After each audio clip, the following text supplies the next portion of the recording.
Hello, this is TikTok Computer Center. TikTok is a little quiet.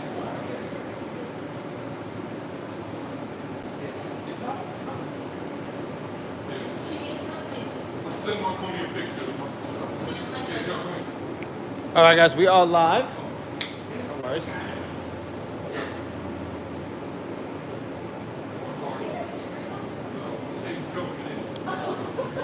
Hello there, the first person starting to watch us today. We are just about to kick it off here. Welcome, and welcome to the Rug Spot, and thank you for tuning in. All right, ready to go? Yes, sir. I believe so. All right. Let's move this down a little bit. Yeah, a little bit down. Nassau from Panama, thank you very much for watching. All right, so this first rug we got here, it's a rug we've cleaned a couple of times for a customer we have, and the dog who keeps us employed. His name is Tucker. I love Tucker.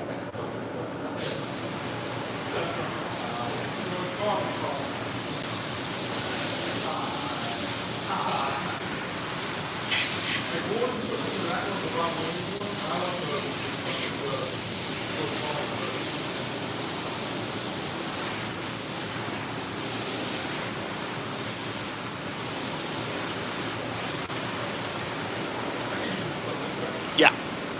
Yeah.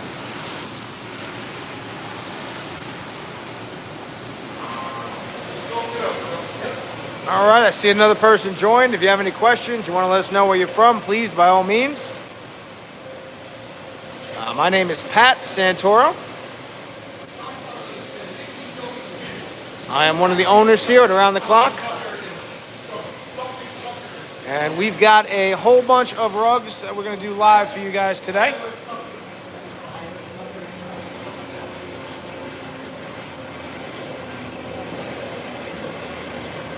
Samantha from Wyoming, hello. Thank you very much for watching.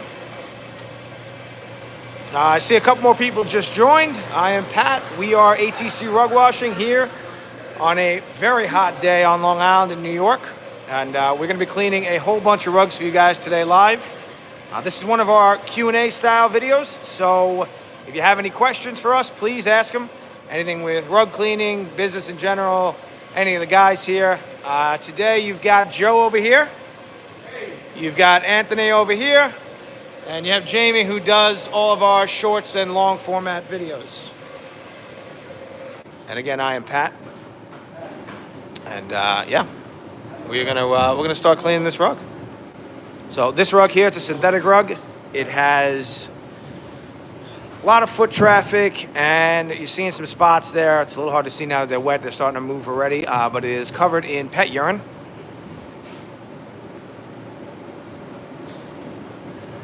But these types of rugs, they are relatively easy for us to clean. And what we're going to do with this rug, we are going to, what you're seeing right now, every rug that we clean on our wash floor, doesn't matter what the rug is made of, the first thing that we do, we pre-scrub it and rinse it. And that allows us to remove any loose dirt, or in this case, loose urine. And also allows us to remove any products that the customer may have used at home, which we don't want to interact with the cleaning chemistry that we're going to add to the rug. So this first thing we're doing here, we're dropping our bucket, and we are putting down a pet treatment, and we are going to work that in, let that dwell. And then while that's dwelling, we're going to push the rug off to the side. We're going to clean some other rugs, and we'll kind of jump back and forth. We have a few rugs today that we're going to be cleaning that have pet issues, a lot of pet urine. And you're kind of seeing how actual rug shops kind of do this, so we can get a bunch of rugs done throughout the course of the day. On any given day, we probably wash somewhere between 20 to 40 rugs. Now, we don't clean every day, but when we clean, we really try to let the rugs kind of build up for a couple days, and then we just bang them all out.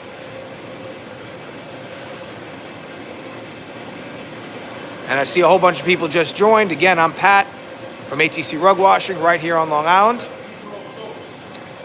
We are going to be cleaning a whole bunch of rugs for you guys today. This first rug here, it's a synthetic rug with a lot of pet urine. And right now we are putting our pet treatment on it. We're going to roll that off to the side, let it dwell. And we'll come back to that. We'll do some other rugs in the in-between and kind of go back and forth. This is a Q&A style video. We do two types of live videos on our channel. We do a Q&A style like this, where please, by any means, ask any questions that you guys have. And then we do another style where we just kind of let it, almost like CCTV style, we just let it run. DJ Money, how much do you charge to clean a large rug like that? So all of our prices are by the square foot. There's a cleaning price, and that price varies by the material that the rug is made of. And then we charge a flat rate by square foot for urine on rugs. So this is a synthetic rug. We charge $2.25 to clean it.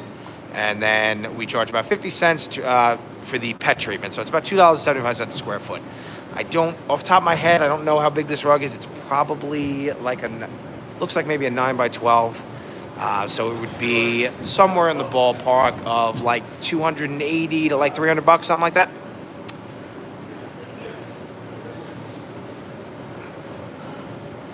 And then when we have rugs with, like wool rugs is a little bit more money. And then any other kind of the unique rugs they make, viscose rugs, it's a little bit more money. Silk rugs, it's a little bit more money. It kind of ranges somewhere between $2.25 to about $5 per square foot, depending on what's going on with the rug. But the process for most rugs is the same. It's just the time some of them take and a lot more difference in cost of chemistry. When we clean silk rugs, they just take a lot longer. Also, the washing process is always pretty much the same, but then a lot of work goes into some of these rugs after we've cleaned them, especially viscose and silk. Viscose and silk rugs in particular, they require a lot of grooming after, and they have to be dried very quickly. Sometimes we have to groom them in between drying. They just require a lot more work than just the washing process. So a lot of our pricing is reflected on our whole business is either labor or the cost for chemistry. Again, I see a whole bunch of people just joined in. Right now, we are on our first rug, not of the day, but of the live. I think we banged out about 5 or 6 rugs already this morning. But we are going to be cleaning a whole bunch of rugs for you guys right now. And I am Pat. We are ATC Rug Washing right here on Long Island. It's 90 degrees today, and there is no air conditioning in the shop. So we're definitely feeling that. And we do this style of video Q&A, so if you have any questions, you want to let us know where you're tuned in from, please let us know.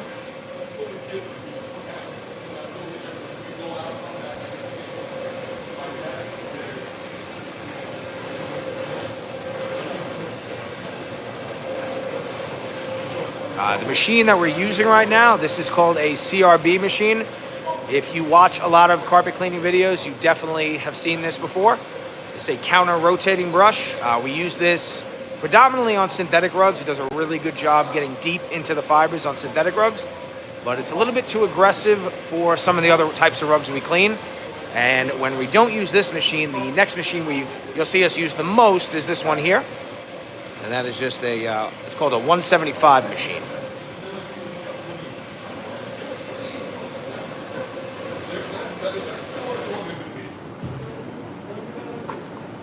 All right, so we're gonna roll this rug up to the side. You wanna put it on a pole maybe? Yeah. I'm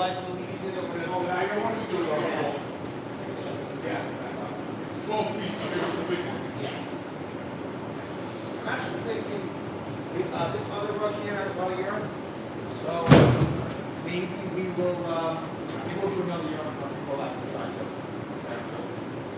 All right.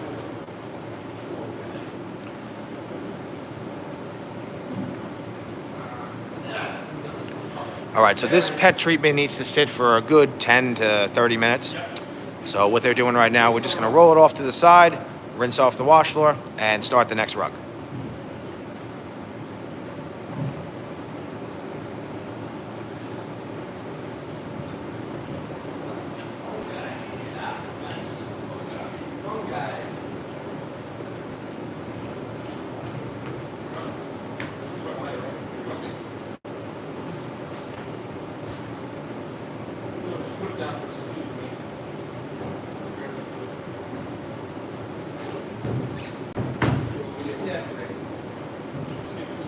All right, so we're going to be doing another rug with some pet issues. Same process.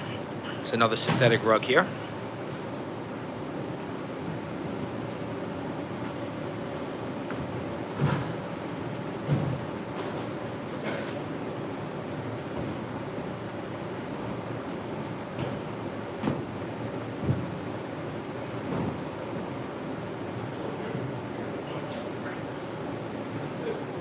Okay, perfect. So, very similar, same idea.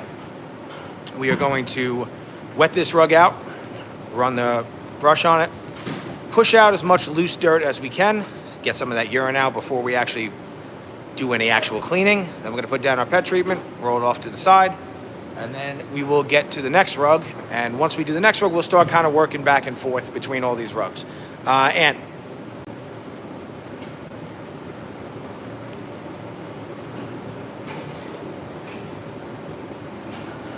That's what I was literally about to say.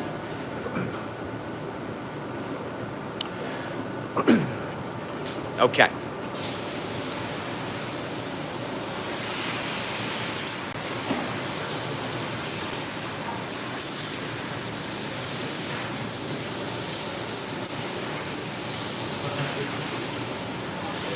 And if you see down there, let me try to get a little closer. I think we got a couple of pet issues over there.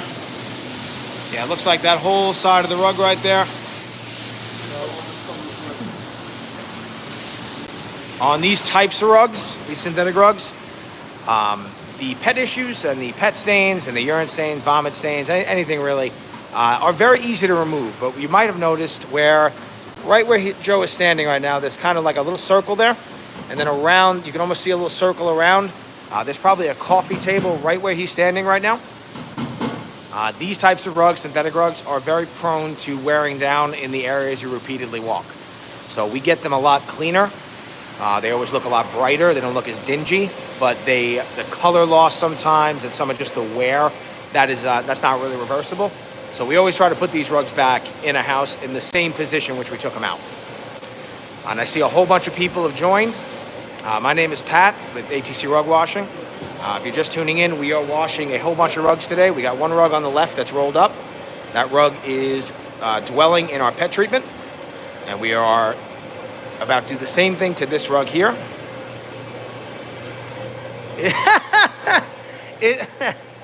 Come over here. Is Hose Man single? Hose Man single? Is he single? He is. He is. He is single. Yes, I am. Where's that person from? Potato puree. Where are you from?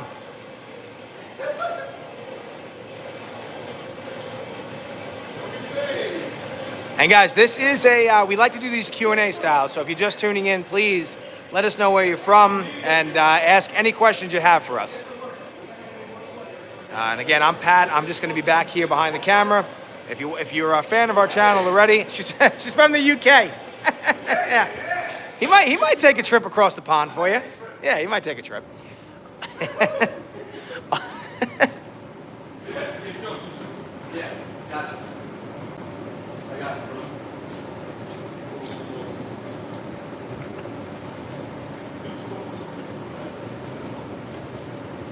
Hello. Hello, Lisa. Hello, Samaya. Thank you guys very much for tuning in and watching.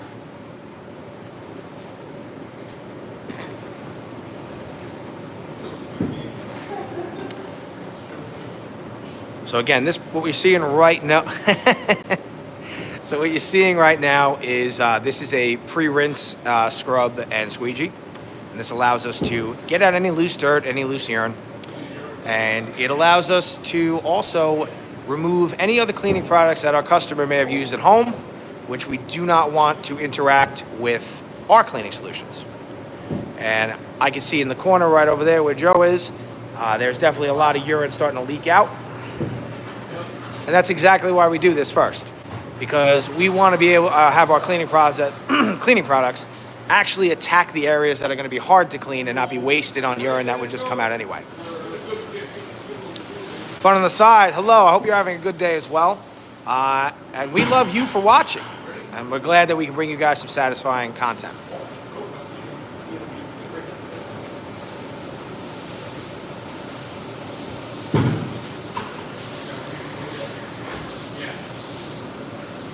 A little behind the scenes, you can see Jamie here. She's doing the filming for the shorts. How long does the whole process take from start to finish? That really depends on what's going on with the rug.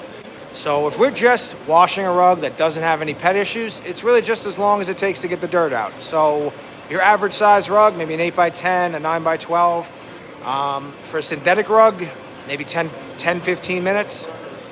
For a wool rug, maybe 20 minutes, 25 minutes. And then if it has urine, though, the process really does get a little bit longer. Mostly because we have to let the pet treatment soak. So you'll actually see the process here. This rug right now, the pet treatment's on it. We're going to roll it to the side. We're going to let that sit for about anywhere between 10 and 30 minutes. Then we'll open it up, rinse that out, and then we actually clean the rug. So on average, these rugs are going to be sitting on the wash floor for probably at least an hour or so. And that's just the pet issues. We just really don't want to have to clean another rug again. How long? This rug is going to take probably the 10 minutes or so it took right now to do this. It's going to go on the side for 20 minutes or so, maybe a half hour. It's probably going to take about an hour by the time it's all said and done. The nice part about this particular rug, it doesn't look overly dirty. Sometimes we get rugs with pet issues and they're also filthy. And then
Is that better, guys?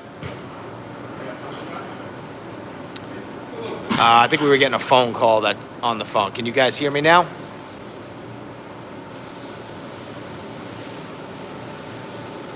Perfect. Sorry about that. How long does it take to clean one carpet? So, thank you. Perfect. Yeah, I think this is actually a new phone, but our social medias are linked to it. So I got an Instagram call, which is kind of new. Okay, how long does it take to clean one carpet?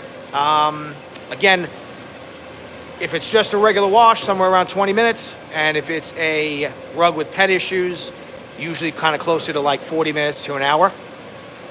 But anyway, going back to the CRB here, this machine is phenomenal, and it does a really good job of cleaning these types of rugs. That's why we started to use it more.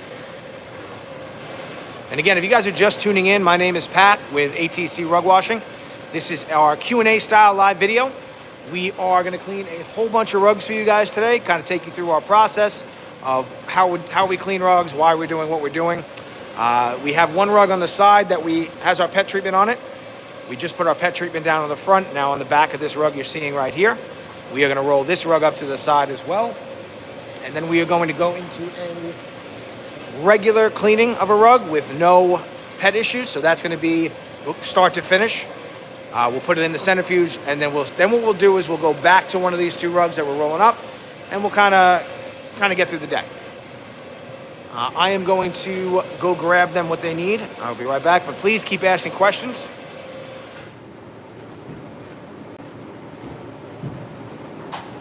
Roll. Well, I tried to go to the side. That's right. These two are to the side. Hey, what up? How you doing? That's what we got outside here.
Oh, Lisa, I did miss it. So, the most rugs we can clean in a day. I think the most rugs we've ever cleaned in a day was about around 50. But typically we usually clean somewhere between 20 to 40 on average. A lot of that really has to depend on the method we clean. Not every rug we clean actually gets washed. I would say about 90% of them get washed. Some of them need to be done with our truck mount. And if we have, for some reason, we never know what's coming in every week. Synthetic or wool? Patrick, synthetic or wool? This is synthetic. Right? Yes.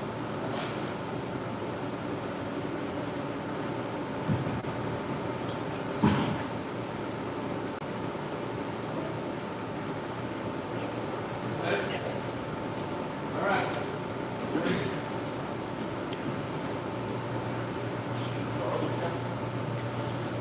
So back to your question, Lisa.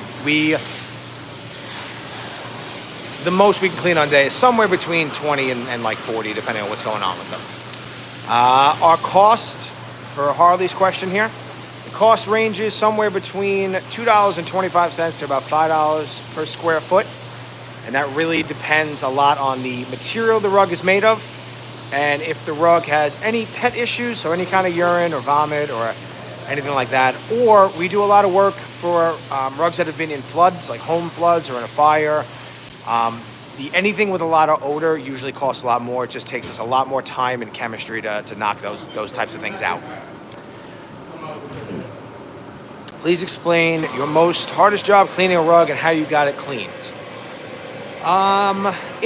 Ooh, wait a minute. Yeah, add something to the bio brake. To the bio brake, yeah. And we'll just let it stay flat for like 5 minutes. I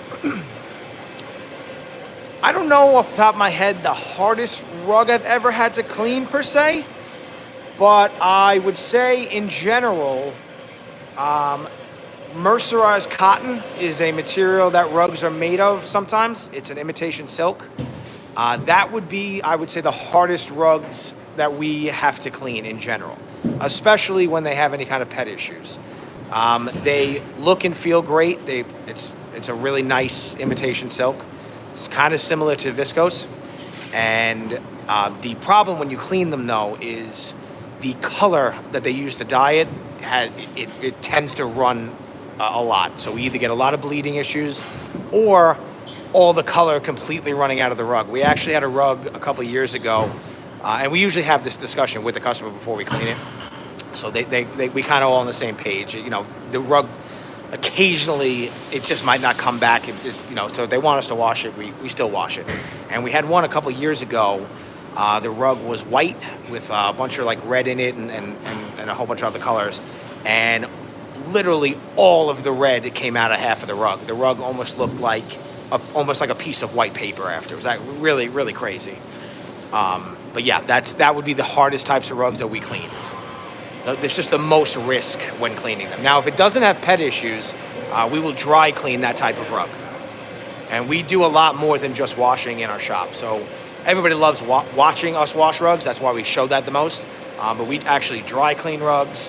We low moisture clean rugs. And we clean rugs with a truck mounted system. We can steam them. We either use hot water or we don't. Much like you see some guys on YouTube doing wall-to-wall carpet in houses. How long ago did we start this company? So I am actually third generation. The car company was started in 1977. It originally started as an office cleaning company, and that's still a huge part of our business. We are still out there every night. We have guys who are, and people, men and women, who are out there every night cleaning offices for us. And then during COVID, we realized less and less people were going to work. So we really wanted to figure out a way to get in their houses.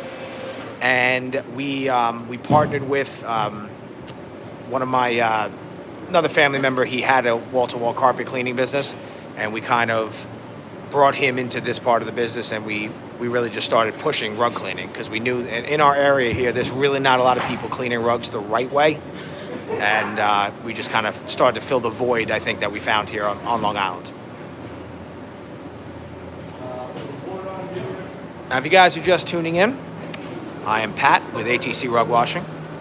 If you've ever seen any of our videos, I'm the guy with the huge beard. I'm one of the owners here, and today we are cleaning a whole bunch of rugs for you. If you notice on the left, we got 2 rugs over there. They are both dwelling right now, and with our pet treatment, and dwelling just means letting the chemistry work. It's just an industry term we use. Can you explain my worst customer experience? And after you explain your services to a customer. So the worst customer experience I think I've ever had is when we first started cleaning rugs. I used to do a lot of the cleaning because we were a new company. And actually, I'm going to move the camera so you guys can really get a better look at how much we're getting out of this one. Okay. So the worst customer experience I ever had, I had a woman who we picked up her rugs. On a Saturday, I spent about 2 hours by myself cleaning her rugs, almost maybe 3 hours. They were really dirty. A ton of dirt was coming out. I kept cleaning them. And I brought them back to her, and she told me, it looks like you never cleaned my rug, and I didn't want to cause a problem, so I gave her a full refund. And that is another reason why we started our YouTube channel. We tend to now film at least very short pictures. We either take pictures or very short clips of every rug we clean to actually prove to customers that we have cleaned them. And it's funny, we started really making content after that. It kind of light went off in my head after I had that experience with a customer. And then I'd never gotten that complaint again. But we are still very happy to make the content.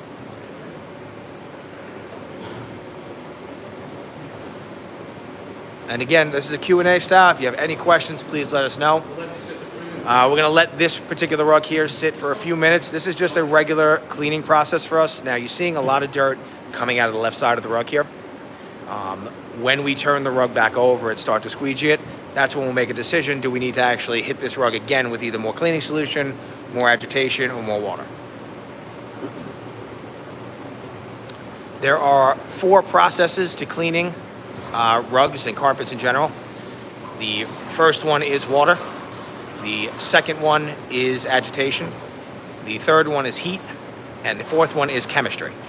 Now, to find the balance, we don't use any hot water here. So that means we need to either use more of one of the other 3. Now, obviously, with a fire hose, we're using a lot of water. So the water aspect for us is the biggest part of the cleaning process. It's actually doing the most of the cleaning. Second would be the agitation, and then the third would be the chemistry. So in general, when we see a rug that's this dirty, we are going to try to rinse out as much of the dirt as we can without adding any more soap. We're going to use a lot of water and a lot of agitation. And if we still see that if we're adding water and we're doing a lot of scrubbing and we're not getting all the dirt out, then we will add more chemistry.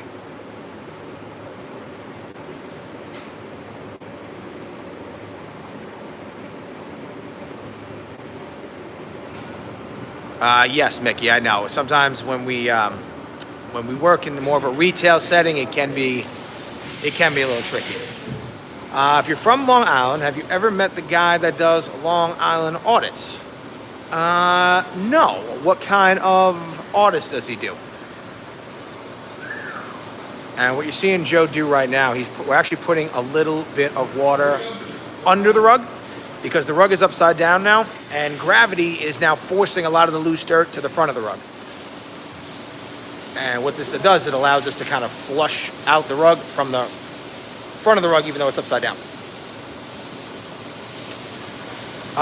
We are going to be working on merch soon. I just got a first shipment in of some t-shirts to kind of see if we like them. I actually think they're pretty good. I had a small batch made, so we're going to have some Ruggy t-shirts. Ruggy is our mascot. It's actually based off of one of my dogs. Let me go grab the cutout of him. Hold on.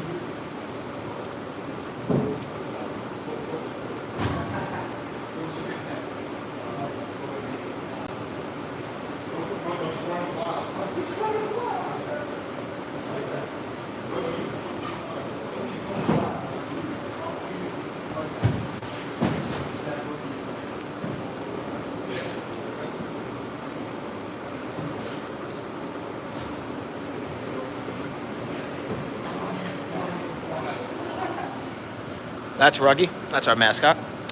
So you'll be able to buy some Ruggy merch soon.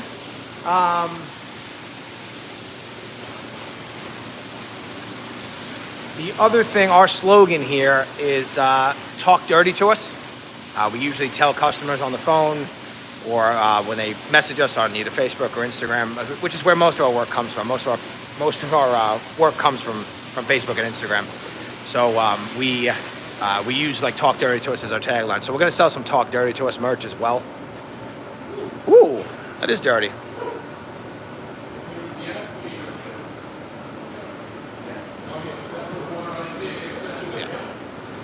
So again, we're seeing a lot of dirt come out, which is to be expected. And then we'll start to add more water, more agitation, and if we really need to, more chemistry. I don't think we're going to need more chemistry. The front of the rug looks pretty clean. It's just a matter of knocking this stuff out. And then our centrifuge actually does a much better job. It does the amount of, so what we're doing right now of adding water and rinsing and scrubbing, our centrifuge is so powerful that in a minute in the centrifuge, it's like doing this 10 times. The dirtiest rug we've ever cleaned. We actually have a video that is titled, "Is this the dirtiest rug we've ever cleaned?" It's actually a relatively old video. It's probably about 8 months old. And I don't think we've had a rug that's come in that has been dirtier yet. We have a video coming out probably the Saturday or Sunday. It's from one of our live videos where we cleaned a very dirty green rug, but this other rug was way dirtier. And actually, I'm pretty sure it's tagged.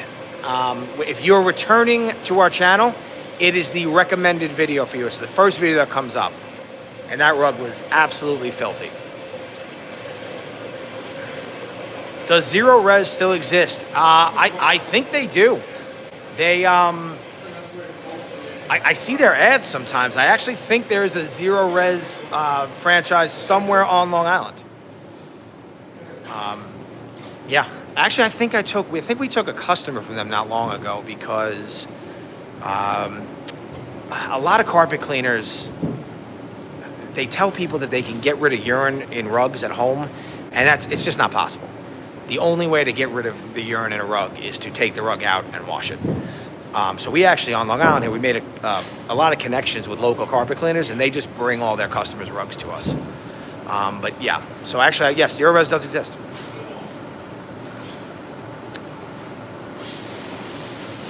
Are there different methods of cleaning rugs, or is this the method used in the bed?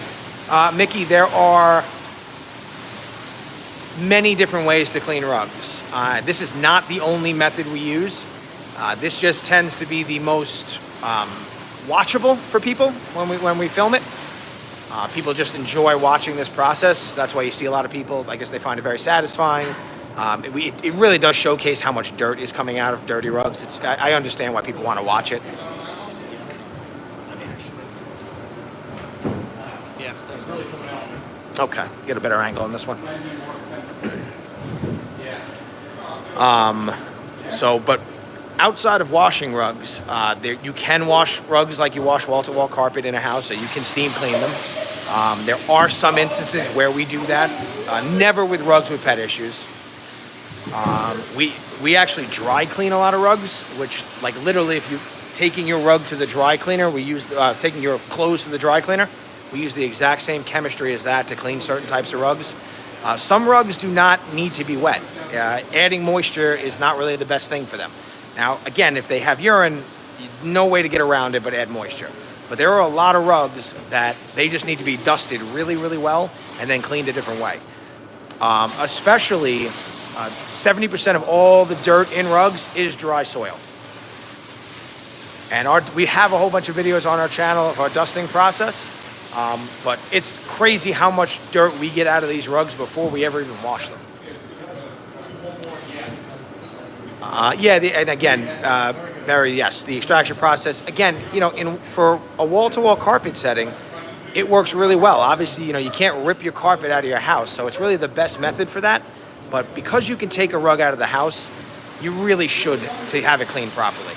And then the other thing, the other big issue with cleaning rugs in a house is a lot of these rugs are on wood floors. So how much water do you want to put down onto the floor before you start to buckle the floor onto the rug?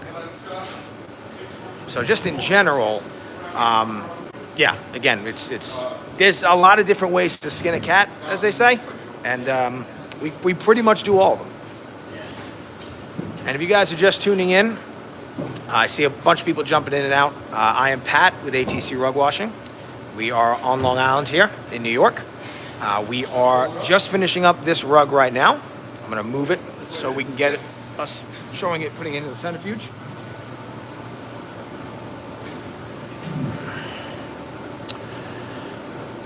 The two rugs that you see over there, those are both dwelling with our pet treatment, so we're actually going to reopen those up now. And we are going to actually start the cleaning process, at least on one of them.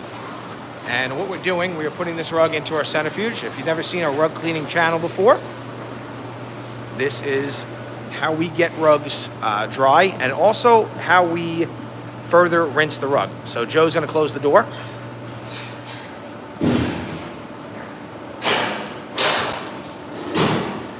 Okay, and I am going to, I'll run the machine and I'll explain how we're doing it. Yeah. Okay.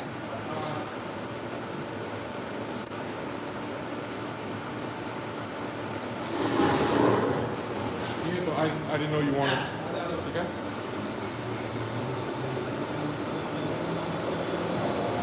All right. So I turned the machine on. You can run it. You can run it.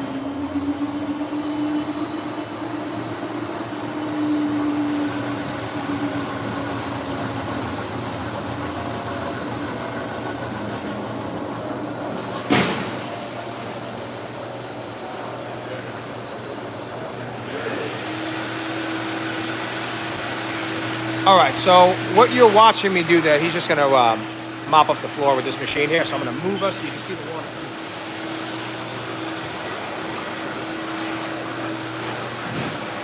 Okay. Can you run the machine, shut the water now, and you run the machine like normal? Yeah. All right, so the rug goes into the centrifuge, and what we're doing in that centrifuge, we are trying to get the rug to actually open up to the walls of the centrifuge, and we put fresh water into the machine. It comes out here, and we look at this as a gauge to tell how clean the rug actually is.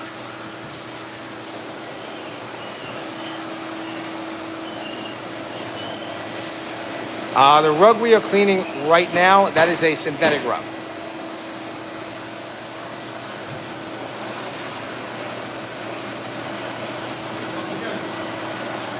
All right, so you can see Joe here. He's running the controls there. What he's doing, he's changing the speed, and he is mixing, he's adding water in it throughout the rug. So once we see that the water we're adding is running clear, there's no more dirt, no more urine coming out, now we're just going to dry the rug. And the centrifuge gets the most rugs about 95% dry in 3 minutes. What makes a bucket drop a bucket drop? Oh, we're getting deep with these questions now. This is why I do this. All right, Vanessa. So I would say, well, anytime we drop a bucket of anything, that makes it a bucket drop. But how good is the bucket drop really? And I think that is based on how well we cover the rug with that bucket drop. Now, Joe here does great bucket drops. He does. And actually, he has our most viewed video of all time on 2 platforms, and they're both bucket drops.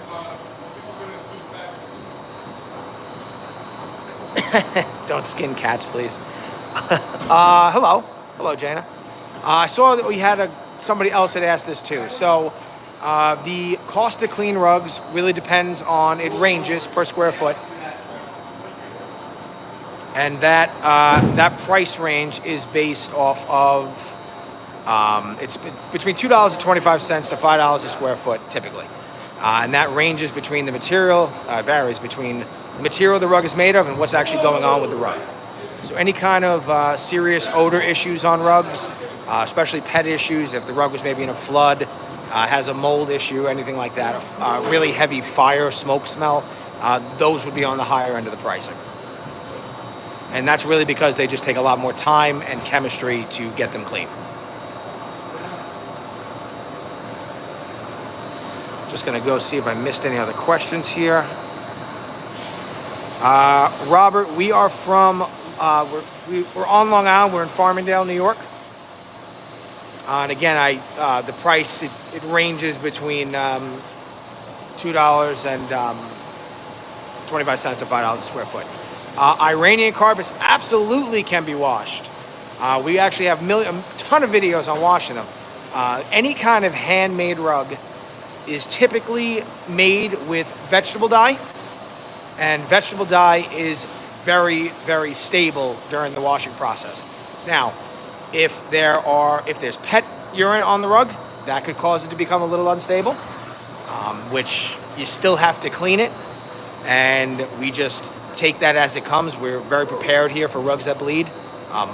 Certain rugs bleed all the time, and it's something that we don't really shy away from. It's, if a rug needs to be cleaned, it needs to be cleaned. And the other thing that causes handmade rugs to bleed sometimes is when one of our customers puts a cleaning product to try to like spot clean the rug, and it wasn't really meant for a natural fiber rug. Like a lot of people use like Resolve, or they use different kind of just carpet spotters they may be finding like a Home Depot or a Lowe's, and they kind of ruin a spot of their rug. And that in combination with urine, if a dog has a repeated accident in a spot in a rug, and they keep trying to add some kind of pet spotter at home, that's really going to ruin that rug.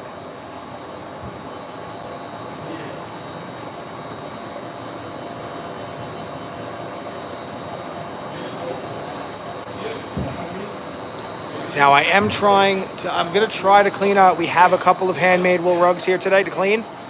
We're having a little issue with our drying rack. I have a replacement part coming today, so I can't really hang and get them dry really quick until that piece comes. So I don't want to wet a rug and wash it, and then I can't get it dry quickly.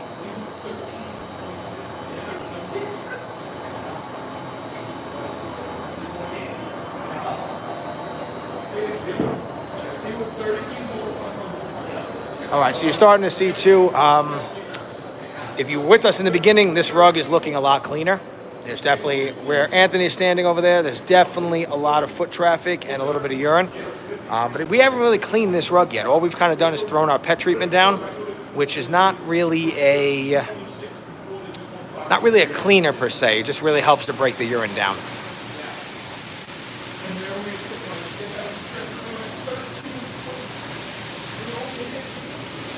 Yeah, Barry, I'm a little I don't really know a lot about them. I'm a little confused by their process. I'm sure it does a little bit of cleaning. I know that they're kind of just cleaning with water that they add oxygen to, so it's almost like a peroxide-based type of cleaning, which would definitely do some cleaning. I just don't really, I don't really know how they're going to tackle a lot of. I don't know how they do a good job of cleaning every type of thing that you can run across.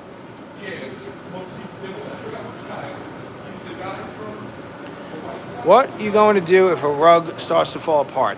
So every rug that comes in gets a very thorough inspection before we clean it. And any rug that we think is a little suspect, maybe there's some tears in it already, or it's got some dry rot, which happens to a lot of older rugs. They get very hard, they become brittle. And if you wet them too much and you move them around too much, they can break. We do not wash those rugs. If we have to, then we do not dry them in the centrifuge. So rugs don't really ever fall apart because we put ourselves in a position to not let that happen. If a rug that is in bad shape, I actually have one in the shop here today. It's a wool rug. It's got a big rip on the side. We just won't wash that. It doesn't have any pet urine. We kind of do everything in our shop is we try to do the right thing for the rug. Now, I'm going to take this other rug that we're doing out of the centrifuge, and let's take a little look.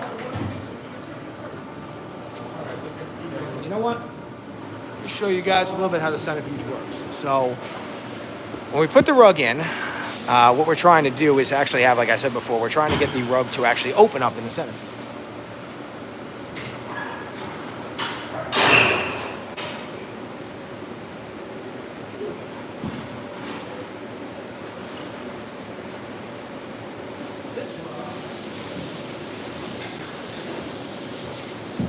Something that doesn't normally happen.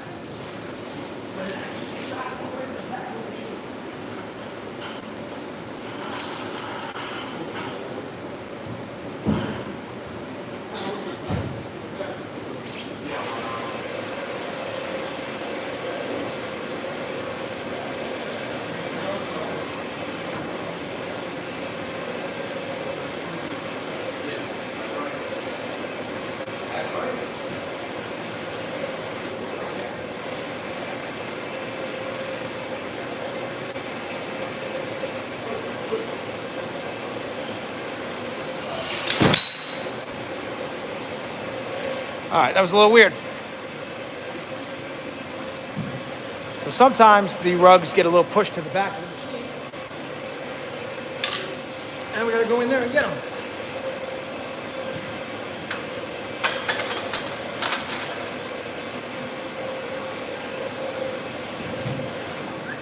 Nice. Yeah.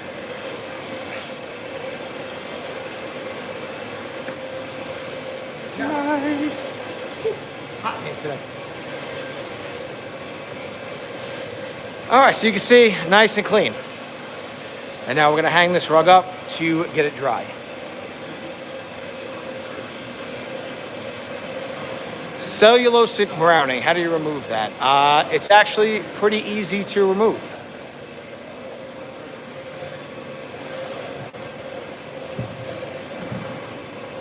It's actually very easy to remove. But if I tell people how to do it, they might ruin a lot of things. In general, though, the best way to remove cellulosic browning is you can either mask it with acid or you can permanently remove it with oxygen. And both of those have their pros and cons, but removing it permanently with oxygen, if you don't know what you're doing, can cause a rug to break down, and you can halo the rug. You can actually make a new stain where you had an old stain. Thank you, Curtis. Yeah,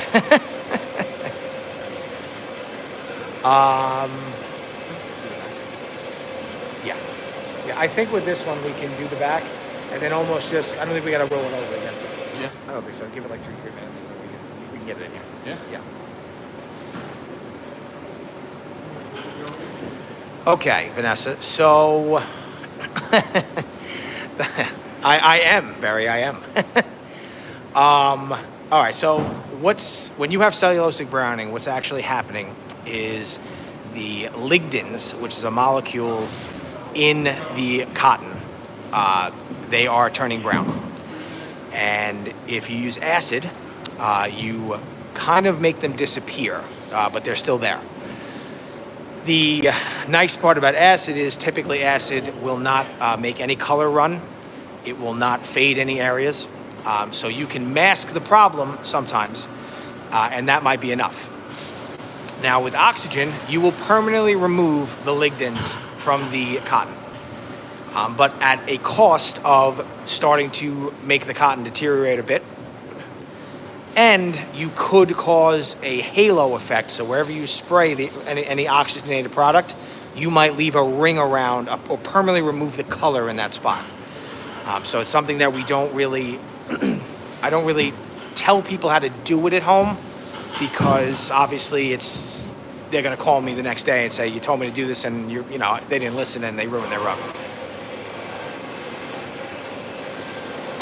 Yes, not even on wool. You won't get cellulosic browning on wool. It will literally, any kind of cotton fiber. So cotton rug, mercerized cotton, any kind of rayon product, and viscose is in the rayon family. If you're talking about James are you talking about James from Mountain Rug Cleaning?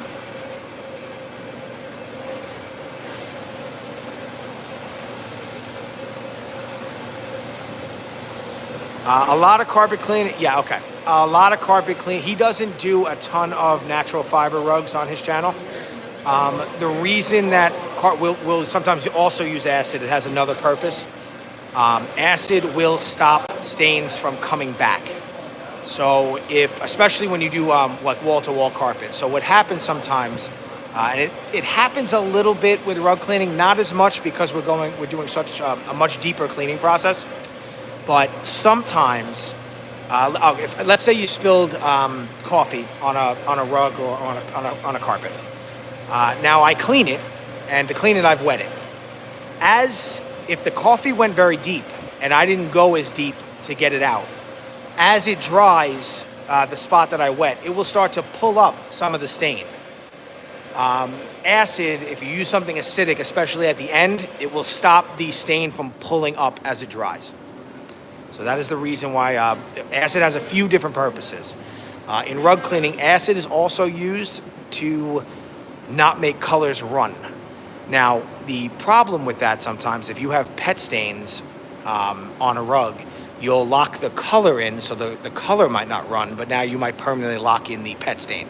And this is not really there's a lot of art to the science of cleaning certain types of rugs. And a lot of it is setting customer expectations and really explaining, you know what, this is the different options, what do you think you want to do? And then really kind of, letting the customer decide what they want to do. All right, so what we're doing right now, this rug is going to sit here for like another minute or two.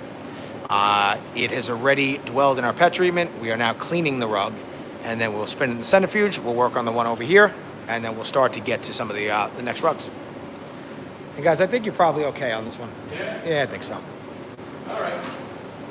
Yeah. And after we finish these two rugs, we are going to tackle these two next. We have another synthetic rug over there. And then this is a wool tufted rug. And you can see on the back here, this is a combination of urine and the latex in this rug. As they sing in the background. And just move over a little bit. Either way. And you can see from their demeanor here, they love cleaning rugs. They are just overjoyed to be here every day. Do not sing that song right now.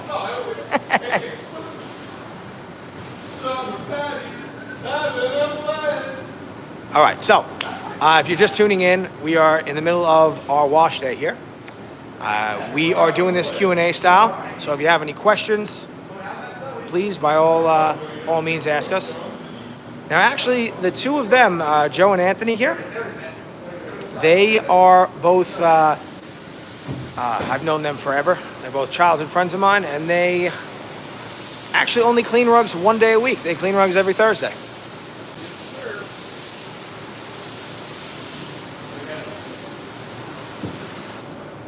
And basically, most of our employees here, it's a real friends and family company.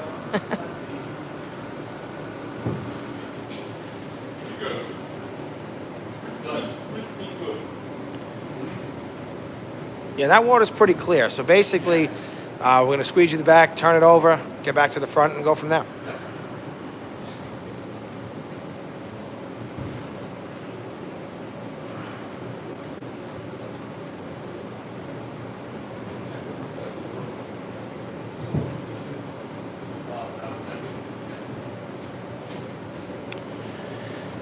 And everybody who was asking the question before about how long it takes. So we are about 55 minutes into the live, and we started with this rug today. Now, obviously, we haven't been working on just this rug, but it's been on the wash floor for about an hour, and they're really kind of wrapping up now. So yeah, about an hour for something like this one. How do you get into this kind of business? Well, I had somebody that kind of asked something similar before. So we're a third generation business. I'm third generation. This company was originally founded by my great uncle, and then my father joined the business, and then I joined the business. We originally, and still are, we're an office cleaning company. So we do a ton of different types of nightly cleaning and all kinds of extra work in buildings. And during COVID, we decided, we figured out, you know what, not enough people are going to work anymore. We better figure out a way to get into their houses. So we partnered with another family member who had a residential carpet cleaning business. And we had the facility you see here. And we basically built this out to clean rugs. And we kind of just really started getting into the rug cleaning business, probably in like late 2020.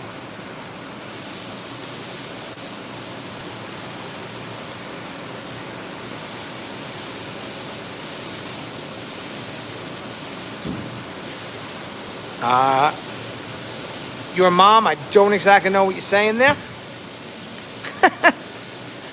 It just fully live. My God.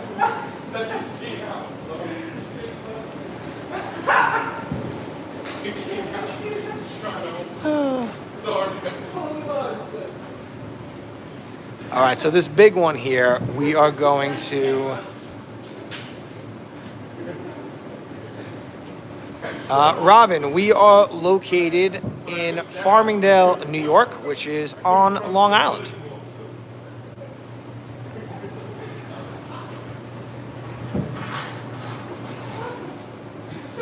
All right, so this rug is starting to look a lot better. And we are going to put it into the centrifuge now. And while we're doing that, I'll position the camera, I'll keep it this way. And Anthony will start cleaning another rug. And me and Joe will get this one into the centrifuge. Now this rug the water's running really clear. So I don't expect, and the rug is really thin, I don't expect a ton to come out in the centrifuge. It should be a relatively easy centrifuge clean. But yeah. What are the most common ways that a novice might ruin a rug trying to clean it? Oh, that happens all the time. That's a really easy question. The biggest thing, and I see this on YouTube a lot, either people tell you to take it to a car wash or, clean it in your backyard. Honestly, you can clean, if you live in a hot climate and you feel like spending 4 hours, you absolutely can clean a synthetic area rug at home. Will it be as thorough as us? No. Will it work really well? Yeah, probably. But the second you drift away from cleaning a synthetic rug to any other kind of rug, you are going to ruin that rug. Especially wool rugs or viscose rugs. If you clean a wool rug at home, you power wash it, you are going to, the rug might look great. And then what's going to happen is you are going to find out the next morning, oh no, all the color is all over the place. Yeah, that's what happens. And a lot of people who have these channels on YouTube where they tell you how to DIY stuff, they don't really tell you like any of that information. They just say, oh yeah, clean my rug at home, look. And then I get a lot of customers that show me pictures, hey, I cleaned my rug, and the color, they kind of ruin the rug. And it's somewhat correctable sometimes, some of the things that people do, and a lot of times it's not. And a lot of these rugs, especially when you get away from these synthetic rugs, these rugs cost a lot of money, and it's unfortunate that people are telling people to do things like this. I'll let him finish for a second with the vacuum.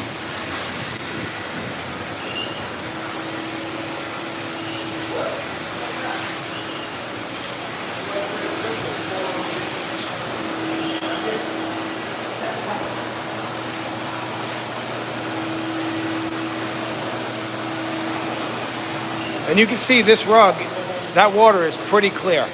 You're always going to see a little bit of white. Some of that is soap, and some of it's just the force in the centrifuge is really whipping the water around. But I don't see any yellow at all coming out. So this rug is going to get like 2-3 quick rinses, and it's going to get put, we're going to dry it.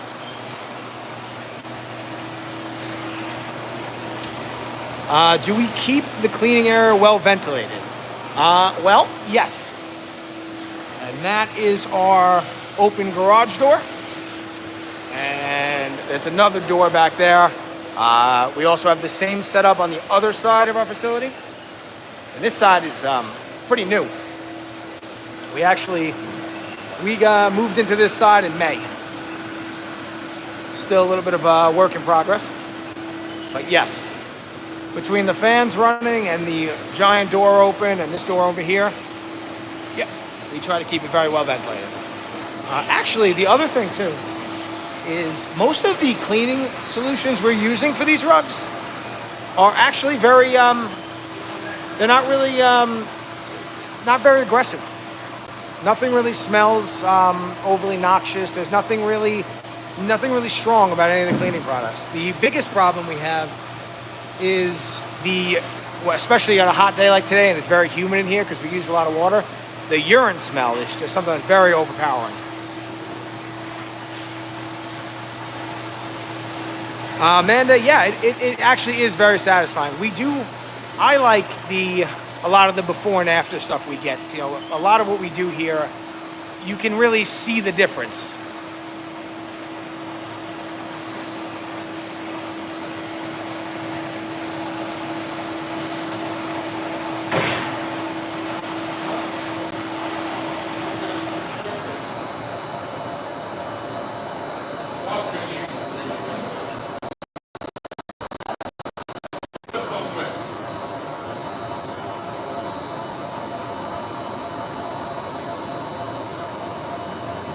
I'll take care of that in a second. All right, so now we're going to go. That other rug is going to stay in the centrifuge for a few minutes. It's just drying. It's going to give it 95% dry in about 3 minutes. And now we are going to go to this one. So in New York State, Harley, water disposal, we are actually allowed to, we filter it to stop any of like the wool, like the loose fiber from coming out. And then actually in New York State, as long as we keep the pH at a certain level, which most of our cleaning products are actually a neutral pH, it goes down with the regular wastewater down the toilet. So Jamie, our business is relatively new in this aspect of it, but we are working on figuring out a way to do some like water, like recycling the water.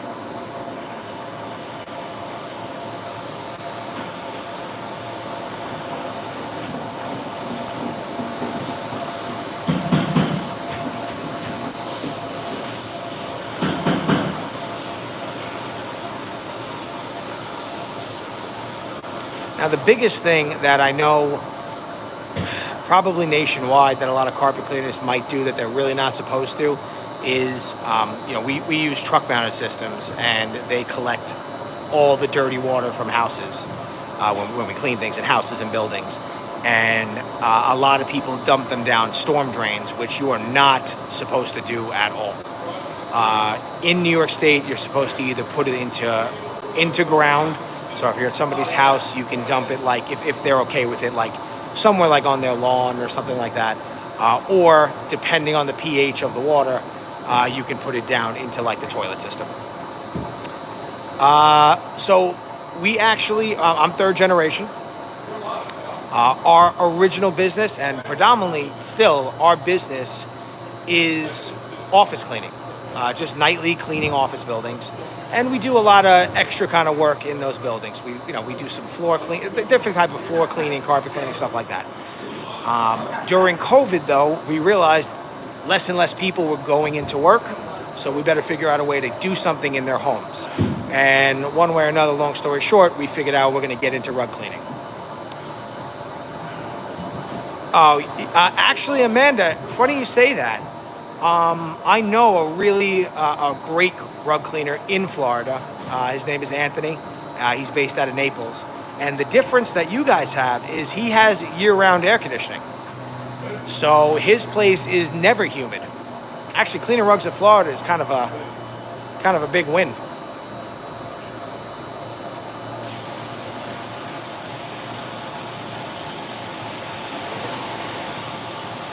Robin, that is hard. It's really hard to vacuum shag rugs because obviously if you run the vacuum on it, gets sucked up. It's attached to the floor. How is it attached to the floor? Can you actually, if you can remove it from the floor, and turn it upside down and vacuum the back, you'll get a lot of that stuff to fall to the front of the rug. But vacuuming shag is very difficult.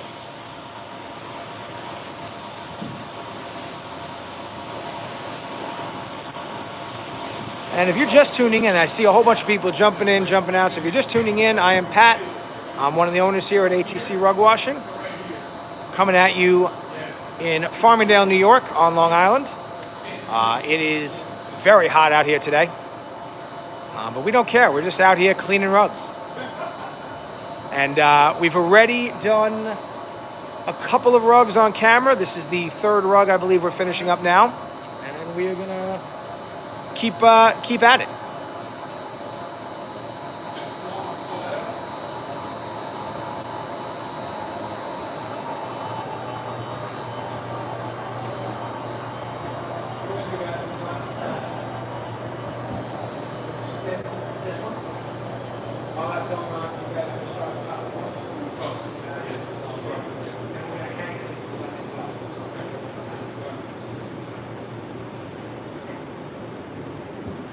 All right, so I just shut off the centrifuge. We're gonna take that rug out now.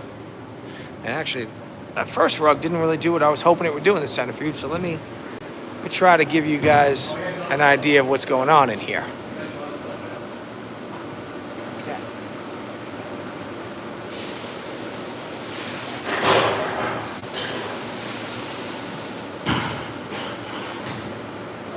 So this rug is doing it a little bit. And you can see it, the rug fell in there, but on the outside of the rug is actually attached to the wall of the centrifuge.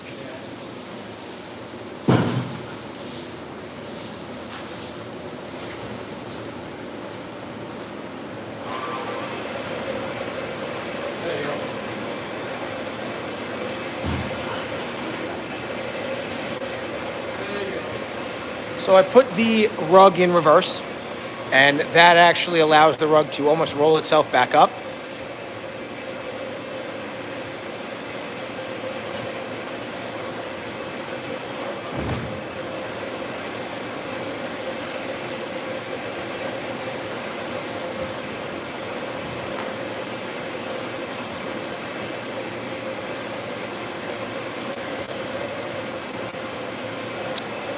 ATC stands for around the clock, which made a lot of sense when we were just an office cleaning company. The name of our office cleaning company is Around the Clock Office Cleaning and Janitorial Services.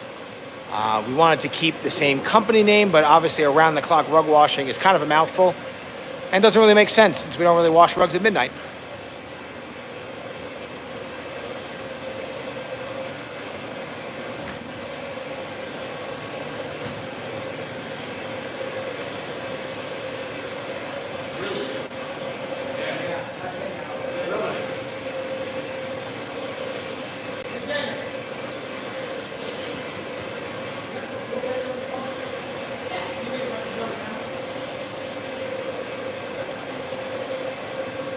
All right, so this rug came out fantastic. And I think Jamie has a picture of the rug before on her phone, so I'm gonna put that in front of the camera so you guys can see.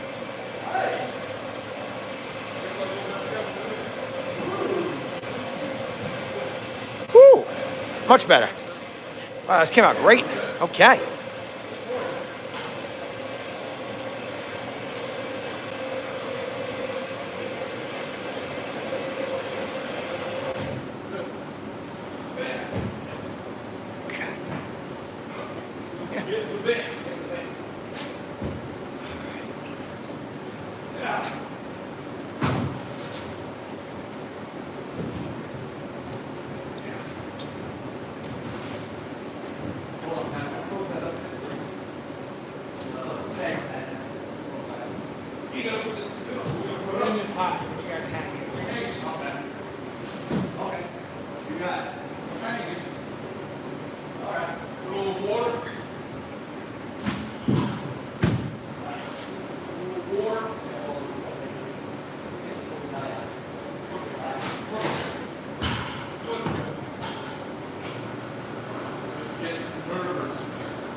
Sorry, I just walked away for a second. I'm back now. Do you do hazmat cleaning? No, we do not. The only restoration work we do restoration for rugs. We work with a couple of restoration companies, and they bring us every rug that they get that's either been in a flood, a fire, a puffback, has a lot of smoke damage, something like that.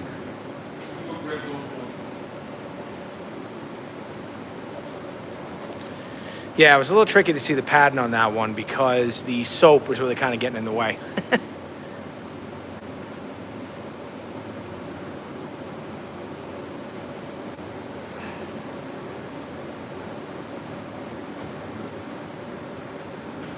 Arnold the Clock, look in the profile picture. I really can't see your profile picture. But in our profile picture, that is Ruggy. That is actually based on my dog. His name is Ranger.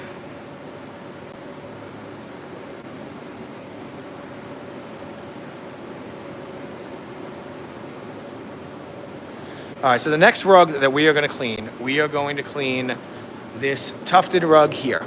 Now, this tufted rug here has definitely has some pet issues. Now, what you're seeing on the back of this rug here, this is not just urine.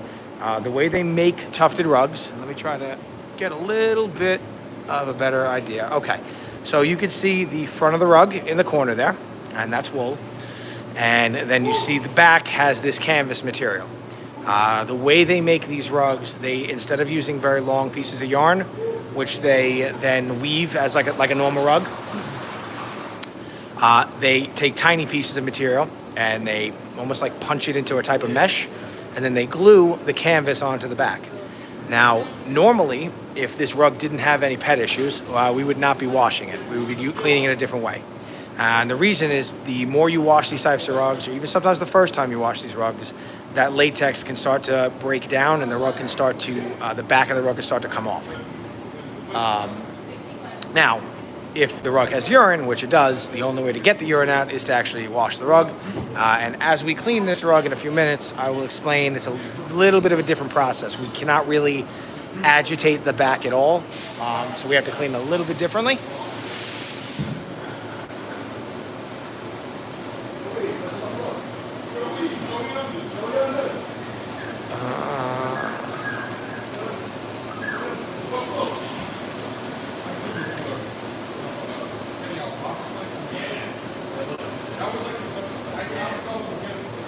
Lazy Kitten, you want me to pin your comment of you just asking to pin your comment?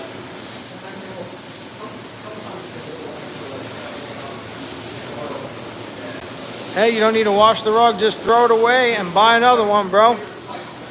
Yeah, I mean, for some rugs, you can definitely do that. I think a lot of our customers, well, some rugs are extremely valuable. These synthetic rugs, though, they're not overly valuable, the ones that we're cleaning right now.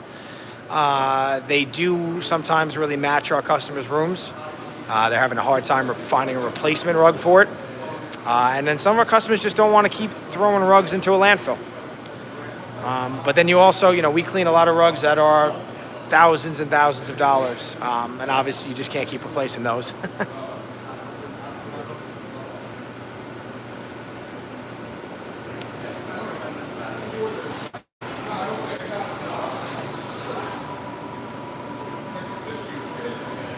All right, so if you're just tuning in, we are finishing up this rug here, and then we are going to continue cleaning a couple more rugs.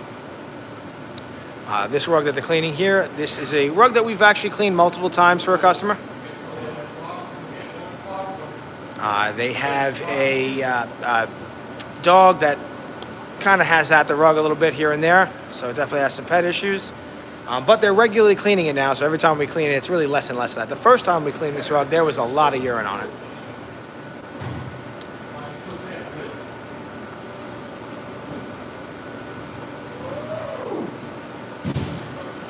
And if you guys have any questions, if you're just tuning in, we do like to do these Q&A style.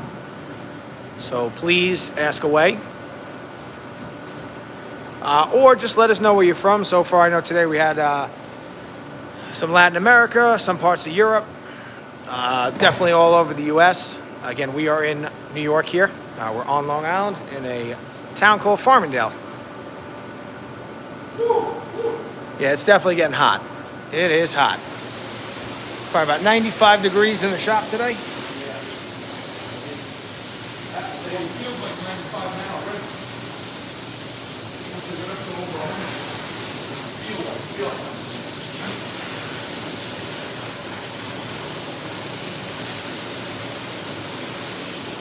Lazy Kitten, if you ask a question, or where are you from, Lazy Kitten?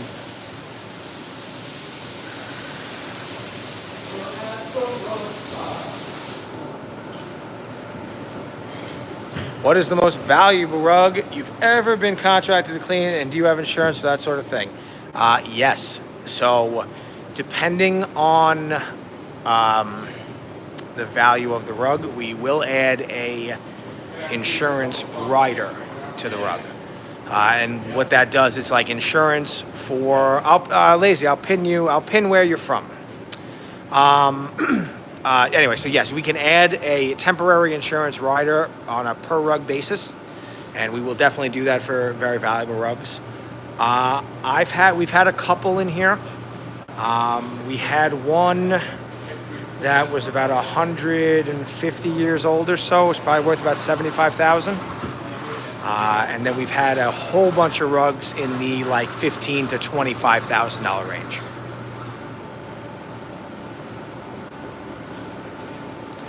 Now, I have a friend of mine in Florida. He has a rug shop in Naples.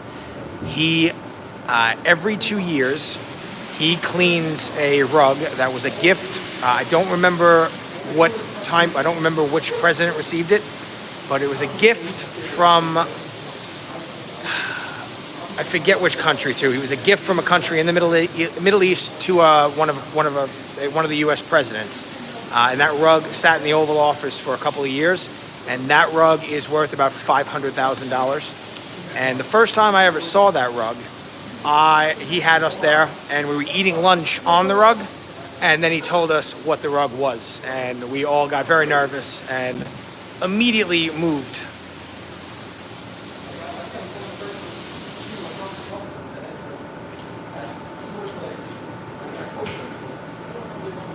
We're getting some good questions. Okay. How often do you need to clean a rug? So that really depends on what's going on with the rug. If you have a pet that keeps using the rug as a wee-wee pad, then you're going to have to clean it pretty often, really as often as you can stand it. If you're having a real pet problem on a rug, typically your house will really start to smell like urine after like 2 or 3 months. Especially depending on what climate you're in and how humid your house is. In general, normal wear on a rug, you should really get your rug cleaned every 18 to 24 months. Now, on wool rugs, you want to get them cleaned at least every 2 years, because what happens is they will look clean for a very long time. But what happens is, even when you regularly vacuum, a lot of dust builds up in the rug. And that dust, as you start to walk on it, starts to actually break down the rug. So over time, the rug you're going to lose a lot of life of the rug the longer you wait in between cleaning wool rugs. The other thing that's really good to do with wool rugs too is to turn them around in the room periodically. And that will kind of spread out where you're walking all the time, so the rug will just last a lot longer. And usually when we clean a rug for somebody, we do try to turn it for them if it makes sense in their room. What if it's an expensive rug and you can't fix it? Well, it really depends on what's going on with the rug. So most of the time, very, very valuable rugs tend to come to us in pretty good condition because most people treat them pretty well. But if they ruined a rug at home and it's in really bad condition, we usually can make it look better.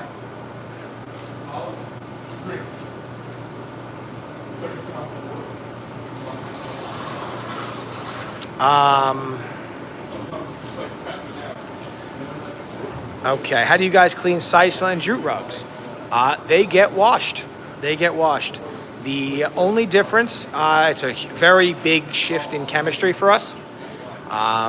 We cannot, and also a change in the way that we clean them. So we really can't use we can't use the machine that you're seeing us use a lot today. And even this machine here, sometimes the rotary machine that we use is a little too aggressive for jute and sisal. So when we clean those rugs, the next time we have one, I will go live, or I'll definitely make a video. I think we have some videos, longer videos of us cleaning them in the past. But when we clean those rugs in general, we have to use you'll see like the brushes on the wall there. We have to really use gravity and brushing by hand. So what we'll do is if the rug is really dirty, we'll wet it, we'll put the shampoo down, we'll work it in with one of those hand brushes, and then we'll turn the rug, we'll keep turning the rug over, upside down and right side up, and use a lot of water to try to get gravity to push as much of the dirt out as possible. Then from there, they have to get dry really, really fast. So they go in the centrifuge like normal, and then we get as much air on them as possible. And even then, sometimes they'll have a tendency to have that cellulosic browning that I talked about earlier. They might turn a little bit more brown or change colors a little bit. And then that's something we have to fix a little bit after. And we do charge a little bit more money for those types of rugs. What if we broke an expensive rug? That has not happened yet because that really hasn't happened with any rug yet, just because we are very, very aware of every type of rug that comes in. And most rugs, they're only going to break or have a problem if they already have a problem. So we do not wash rugs in our shop that have holes in them or that are ripped. Or if we do wash them, we wash them by hand with no machines, and then we do not dry them in our centrifuge. And that, I guess, that is why we do have insurance, but we do the best thing that we can. We do the right thing for every rug that we clean. All right, so this rug is now going into our centrifuge. We are going to vacuum up the water on the floor here, so it's going to get a little loud, but I'll explain how the centrifuge works if you're just tuning in a little bit.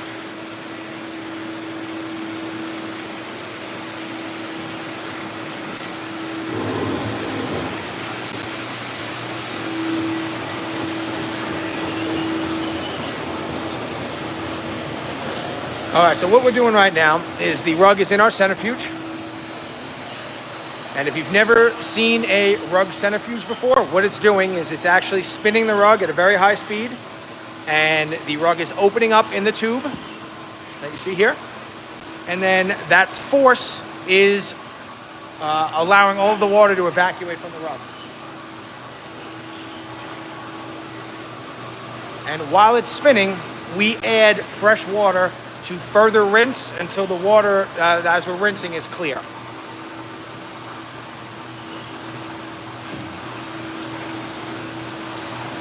Which is the most expensive rug you have ever cleaned? I think the highest value rug we've ever cleaned was a handmade silk rug that was probably around about 140 to 150 years old and was worth somewhere in the ballpark of around $70,000. That's the most expensive rug that's come into our shop, but we've got a lot of rugs in the $15,000 to $25,000 range.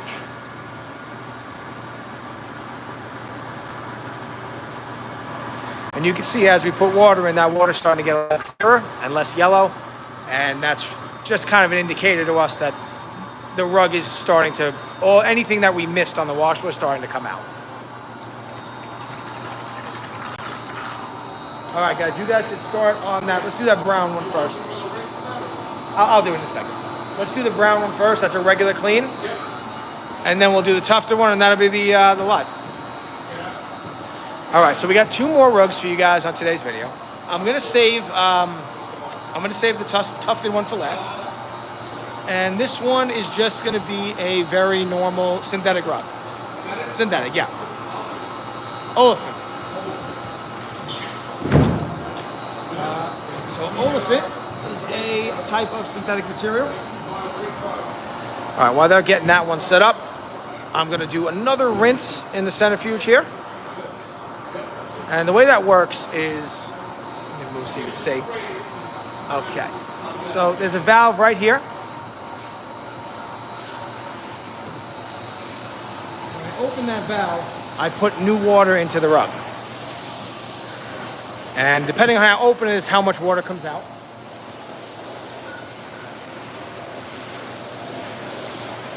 And I can see in the distance now that that water is pretty much clear. So I'm going to shut the water. And then I'm going to speed up the machine. And what that's going to do is the faster I spin it, the quicker the water is going to come out. And a synthetic rug like this, this rug will get about 95%, up to 97% dry within about 3 minutes at 8,000 RPM.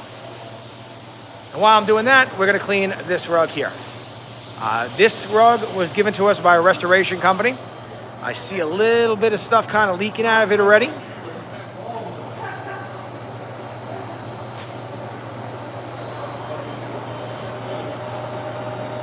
Go for it. All right, so the first thing we do, if you're just tuning in or you're not really familiar with our channel, or even if you've been watching our channel but you haven't really seen any of it, the first thing we do when we clean rugs is we wet them out and then we scrub them with no soap. We don't add any cleaning solution at this time. And what that does is it allows us to get a lot of the loose dirt or whatever's going on with the rug. If the rug was in a flood, it lets us get a lot of that old, dirty, dried, flooded water out. If the rug is very dirty, it lets us get a lot of the dirt out. And if there's urine on the rug, it lets us get a lot of the loose urine out. And what that allows us to do is it allows our cleaning solution to not have to fight through loose dirt to start working. We want to get all the loose dirt out as quickly as possible and as much of it as possible. That way, once we start adding our cleaning solution, it's actually working on the stubborn stuff. The other reason that we do this is if our customer has been trying to clean the rug at home themselves, we want to flush a lot of that soap out. We don't want their soap to interact with our soap. And a lot of people are making up their own, they're finding they're making their own concoctions and putting them on rugs. And we don't know how our chemistry is going to react with that. So this first step here kind of hits two birds with one stone. And you can see this rug is very dirty. Very, very dirty. And I'm going to reposition us. Hold on, Ann. I'm going to reposition us so you guys can see how much is coming out.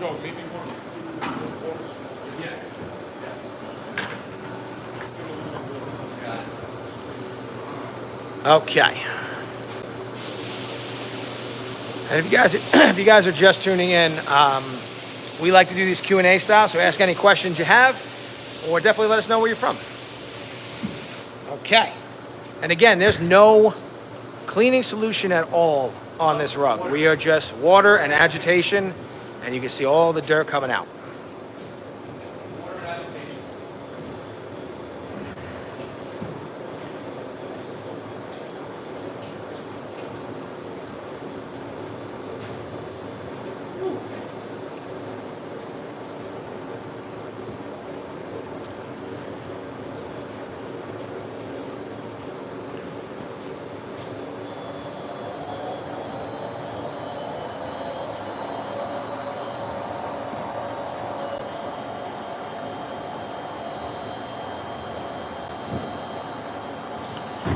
Okay, so now we are going to do a bucket drop.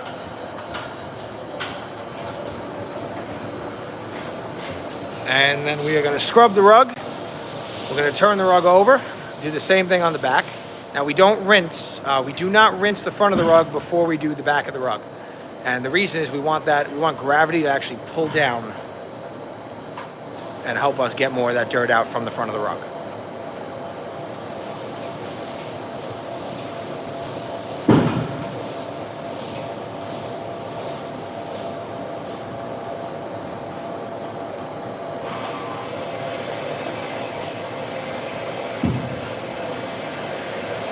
We do not have a shop in Colorado. We only have our one shop here on Long Island in New York. All right, guys, ask any questions you have. Again, my name is Pat. We are ATC Rug Washing. It is about 95 degrees in here right now. I am going to grab a quick drink. I'll be back in about 2 minutes.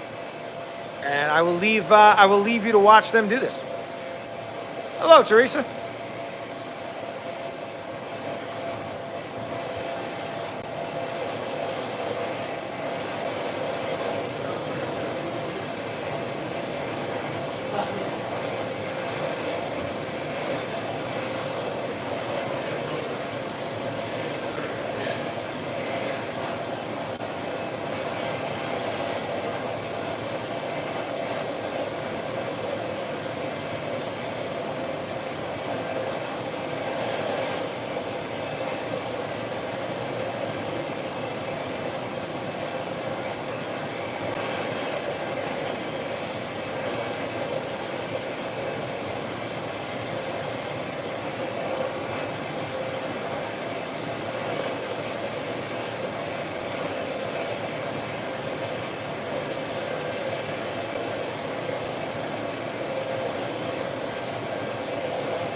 then we actually got over, yeah, then like one of my fitness and everything, and I was just going, I got called up something,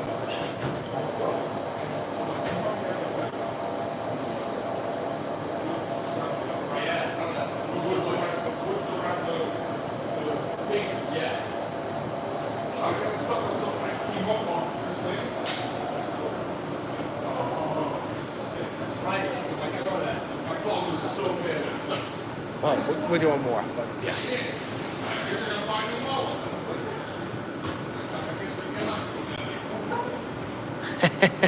I'm back, guys. How many rugs a day, Nicholas?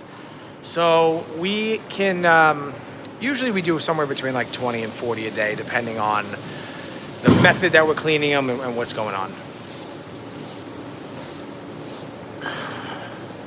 Ooh, this rug is dirty. Yeah. Oh, yes.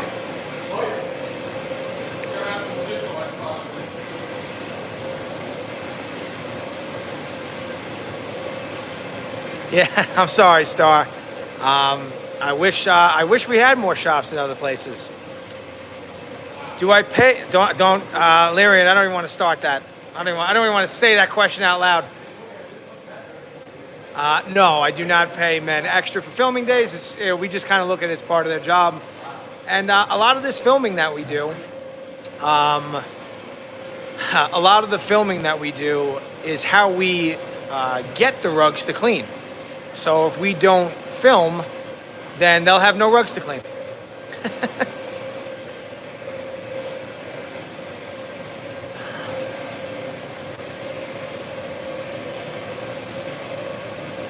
And Lyrian, your dog looks, I know it's pretty small, the way I'm looking at it now in your profile picture, but that looks a lot like my dog, the dog that we actually based our mascot on.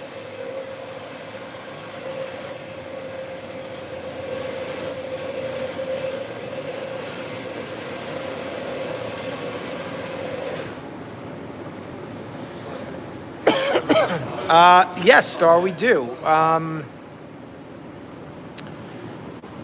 our channel, there's definitely some links to our website and to like our link tree with all of our socials and everything. You definitely can find us.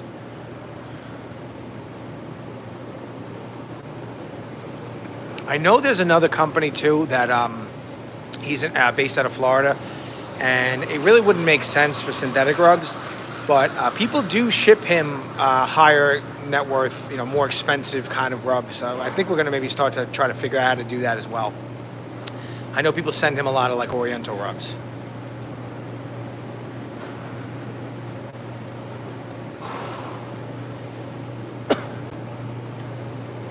How long has one been sitting? We're gonna let it go till 11:05. It'll make it a little before 5 minutes because it's really dirty. It's really dirty. Then you get a little extra time.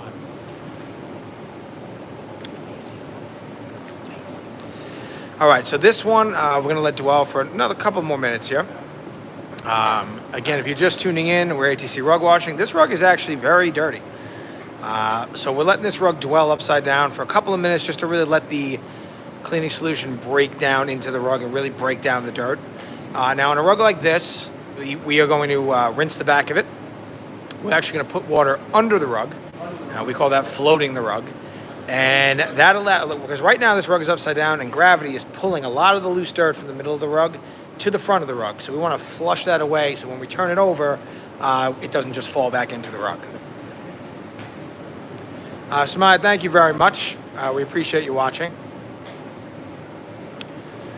And I know we've been doing this was the first week we started some other types of live videos, just kind of CCTV style. And that's allowing us to show you guys how we clean without really, just really showing you how we clean all day. We do those in landscape mode. And then we try to get some highlighted videos from those and turn those into long format videos. But every Thursday, for the most part, we're going to do one like this, probably about an hour and a half, 2 hours on average.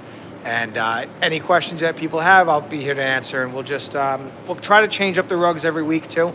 This week, we really couldn't clean any wool rugs. Right now, our drying rack that you may have seen in some of our videos, the big rack we have right here, the winch that actually makes it function, goes up and down, that broke. So we are waiting on a delivery today to replace it.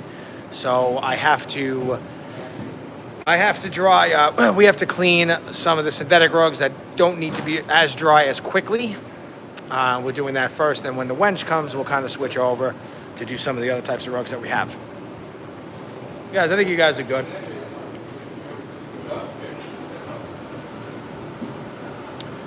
All right, so like I said, they're going to rinse the front and back. And let's put a little water under. Let's see what comes out. So you'll start to see in a few seconds here that dirt is going to start pouring out of the rug. And you can see it happen a little bit on the left. And then as Joe moves down a little bit, you'll start to see more. Thank you, Star. Yes, this is my Long Island accent. You're from, yeah, we do. Coffee and water. Coffee and water. Actually, you could definitely get some more Long Island accent than what we have. And there you see, so the water now under the rug is really starting to put. You'll see actually when we squeegee this. I'll move us so we can get a better view. Yeah, bro.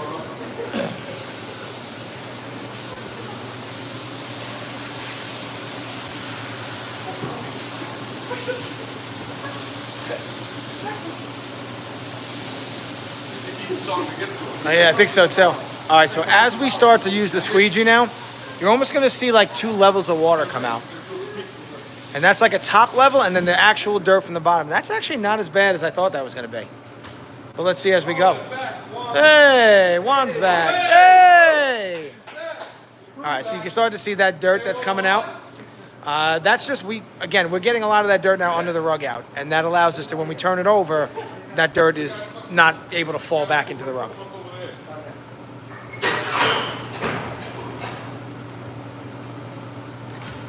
And we just got very excited. We got Juan over here. Juan, say hello. There he is. The one and only. as I slap my knee.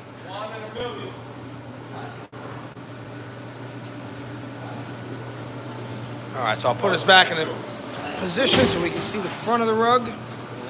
Maybe like right here. It's a little hard to get a full view of the rug when I do this in portrait mode. But for some reason, I guess because a lot of people, let me ask you guys a question. Are most of you watching this on a phone right now? Hello from Portugal.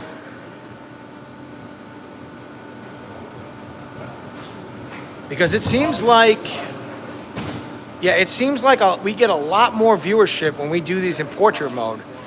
But I like doing sometimes some in landscape mode. That way I can make you guys some long format videos. But whenever I do these talking ones, I'm more than happy to do them in portrait. All right, so let's see what we get out of the rug now. Do I use any RMC chemical products? I don't think so. We use stuff from all over the place. Where is RMC? Is that an American product?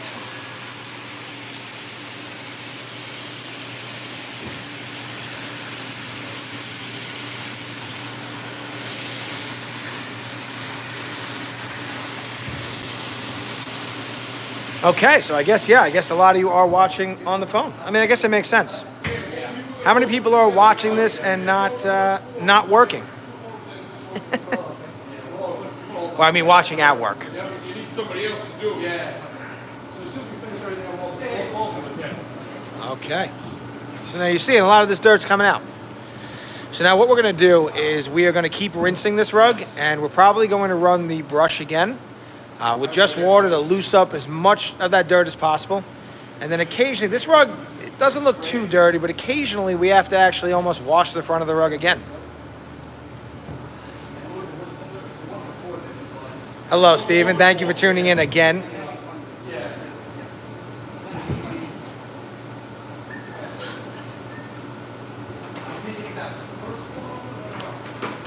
Rochester. Yeah, I don't know.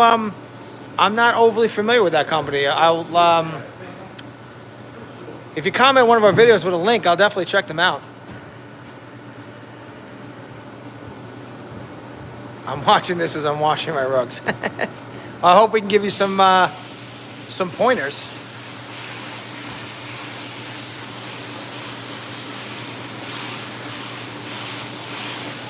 All right, I'm gonna put this back in the position on the over here,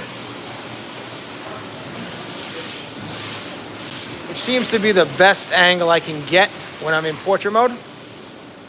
Is actually off the wash floor a little bit. Oh yeah, maybe I'm coming.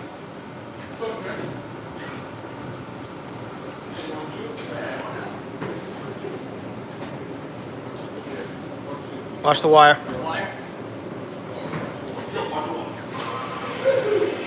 All right, so again, no extra soap right now, and we're just running the brush on the rug again.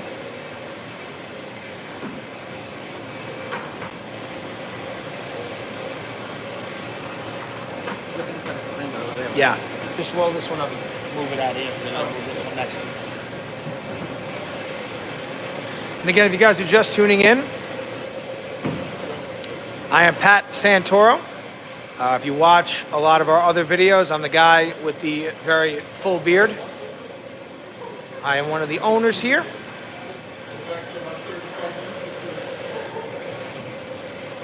And we are located on Long Island in New York. We have cleaned a handful of rugs. We're about 106 minutes into this live. So right now we're washing a synthetic rug that's very dirty. This came to us from a restoration company out of somebody's home that either had, I'm going to guess, a flood.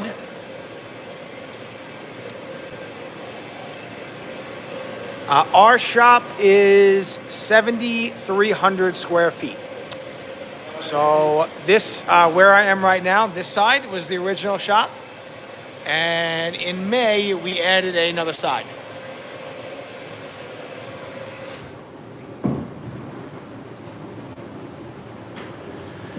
And now this warehouse also houses our other business, which is the office cleaning business.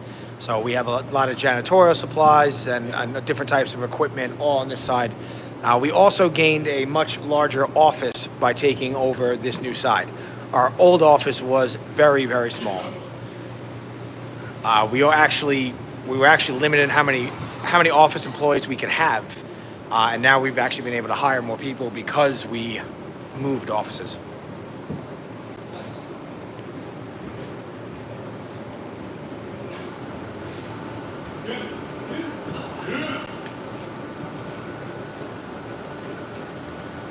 All right, so at this point, what they're going to do, they're just going to kind of give another rinse or two.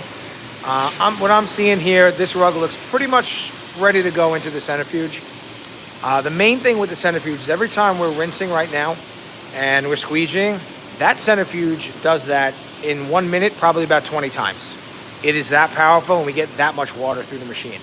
What we're really doing now is, and the reason that we do a few more runs at this is really just to kind of see if there's any stains, to make sure that there's not one area that might have a ton of dirt for some reason still. But once we get to a level where it's not overly dirty, even if there's still some dirt coming out, we will just put the rug into the centrifuge. And with this one, I want to roll it and leave it here for a minute. Because he's got to get this out of here. Yeah, we'll put those up, yeah. John, yes, he did. George Costanza did tell his future in-laws he had a big house in Long Island. He told me he had a house in the Hamptons. Which, from New York, I actually remember that episode pretty vividly. That drive takes a couple hours. And that was after he already killed her with the envelopes. That's yes, that's a different episode, but yes, yeah.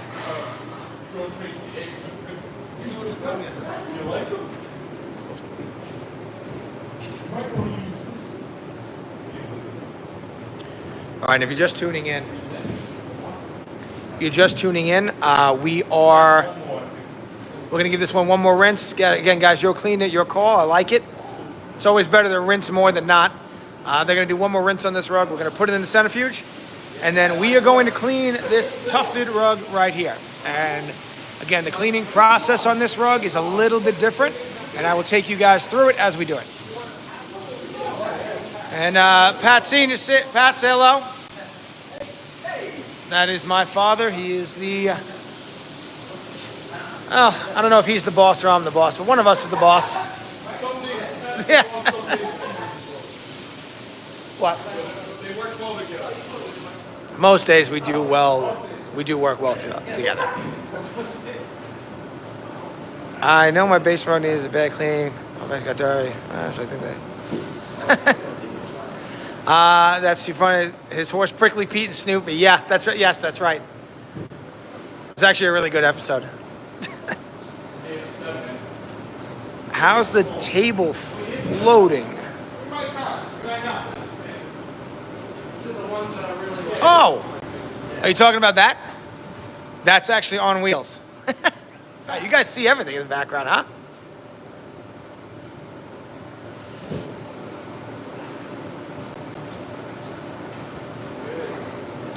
And again, if you guys are just tuning in, I want to put a poll on this. All right. Yeah, you're gonna need it for that. Go with your gut. Go with your gut. Oh my God. Have your guts go. Just kill that on for a second. Yeah. All right, so now this rug is getting ready to go into our centrifuge. And for anybody who hasn't seen a centrifuge from either us or another rug cleaner, I'm gonna actually do a full rundown on how this centrifuge works again, with no extra sound. So that's I've been trying to explain it today, but been a lot going on in the background. All right, so this one's getting rolled up. We're gonna leave it rolled up back here for a minute. 1 minute. Actually, you know what we could do? Let's put it in there, and then I'll come back to it. Don't turn it on yet.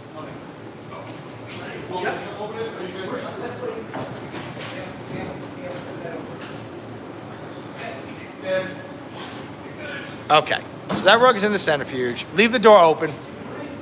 You can leave the door open. I'll come to that in a minute. All right, guys. Let's get this one. Is this one on? Yeah, let's grab the rug on there first. Yep. Yep. All right, so we are going to be cleaning this tufted rug here. Thank you, Bernice. And thank you, Pat, for watching.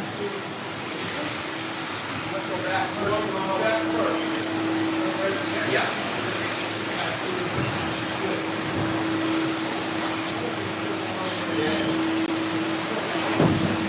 All right, guys.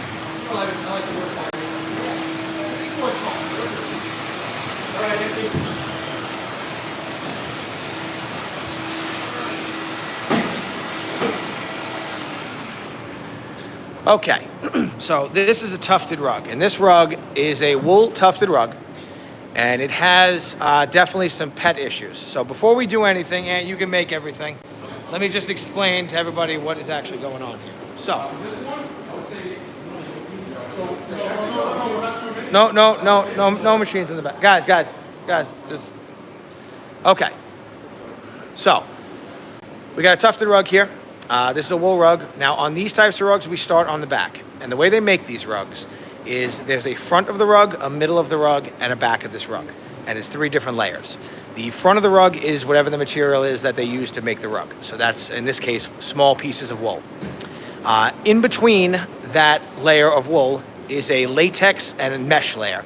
So they put down a piece of just like regular mesh, it's almost like a screen, and they put latex down. And that latex holds the rug together. Then that same latex, they use it to glue this canvas on the back.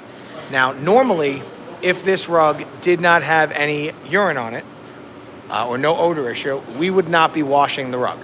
We would clean it a different way. And the reason is every time you wash this rug, even the first time, we are starting to actually break down the structure of the rug.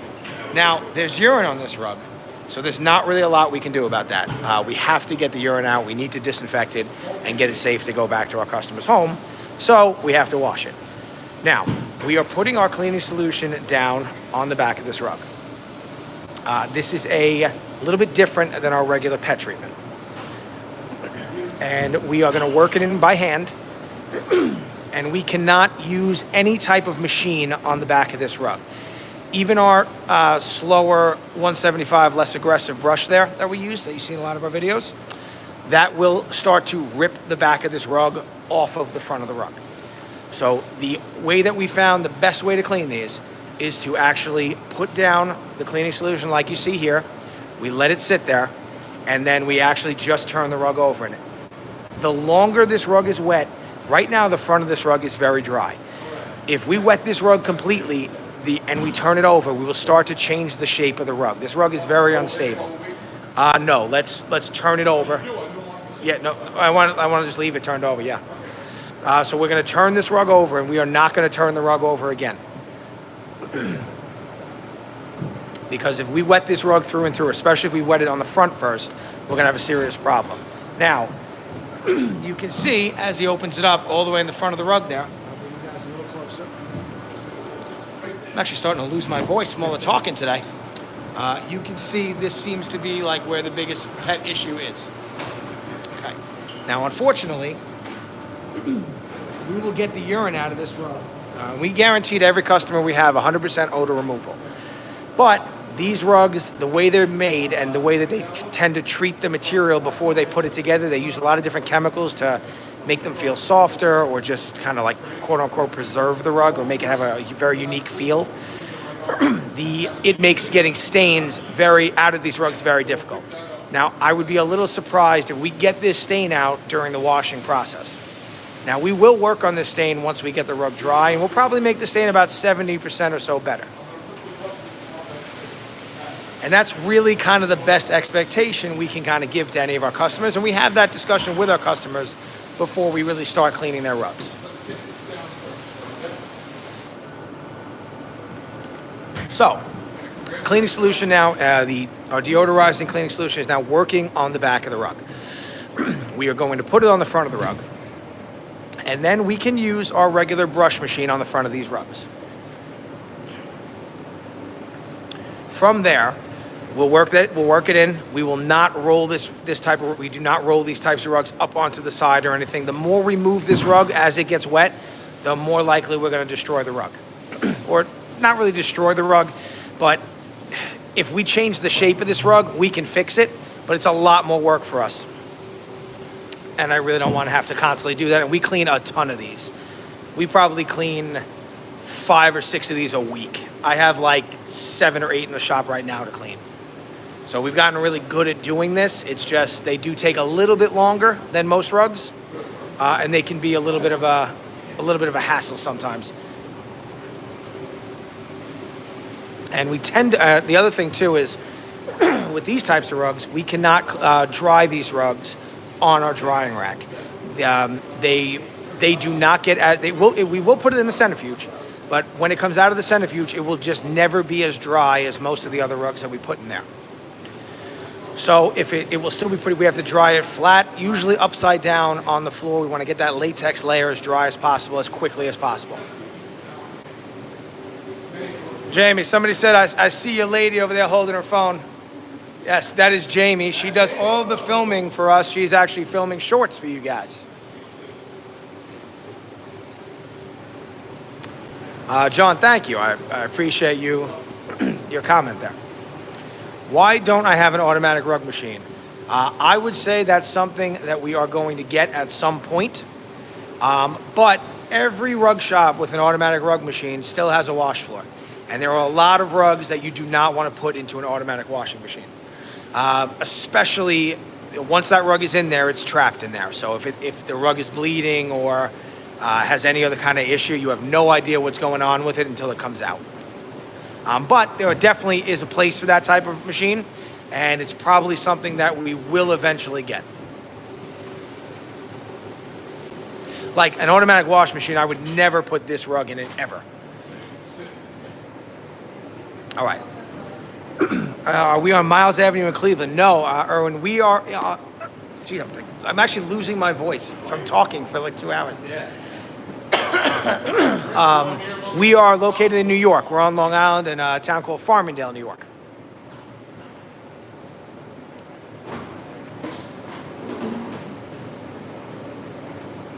Put this on. Yes, okay. So while we're waiting for this to do its thing, we are going to run the centrifuge, and I'm going to actually explain the full process of how this works with my dying voice. Okay. So, we roll the rug up, it goes in the centrifuge. Now, what we're trying to actually do in this machine is we want that rug to actually, the force of the spinning of the centrifuge, we want it to actually open up into the inner tube that you see there. Now, that tube is completely full of holes. So, go ahead, why don't you close the door? So, once the rug opens up, we are able to put fresh water through the rug to further rinse the rug, and then we really turn up the speed. You got it. And we get the rug about 95 to 97% dry in 3 minutes. So what we're gonna, the first objective when we run this machine is to actually get that rug to actually open up. And now in order to do that, what we do is we adjust, we play with the speed. You should definitely make that faster.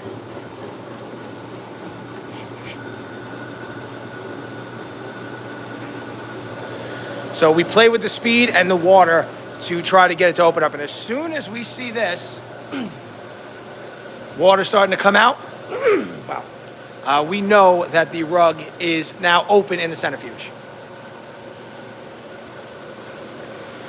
And we give it a first rinse, and then we actually shut the water off. We start to dry the rug. We evacuate all that water, and we do it a few times until the water is clear.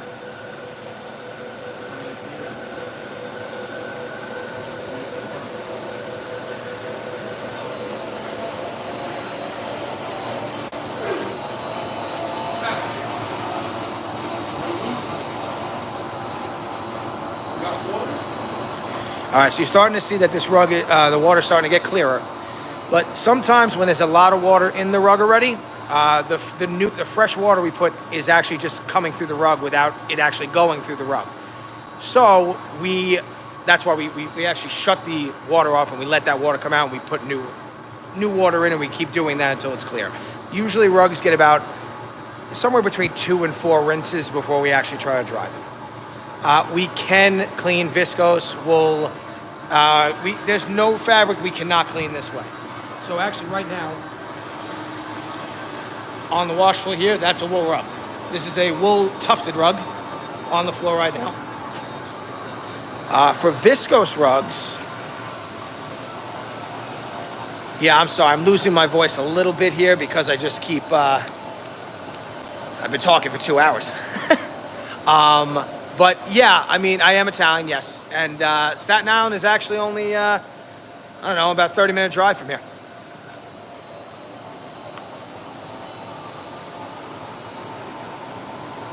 Okay, so yes, actually, so back to your other question, surprised.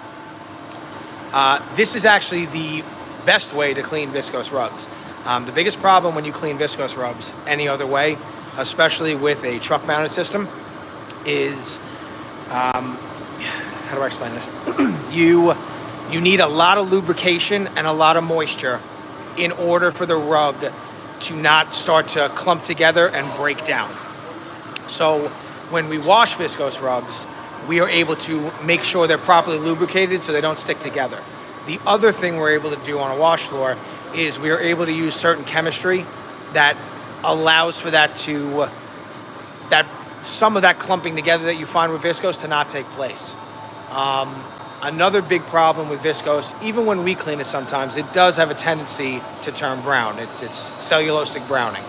That is something we can reverse in our shop here. And really just another reason why we would really never clean a viscose rug in somebody's home.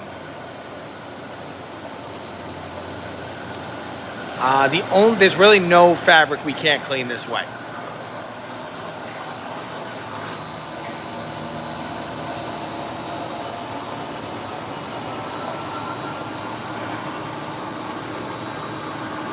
All right, so the centrifuge, still going.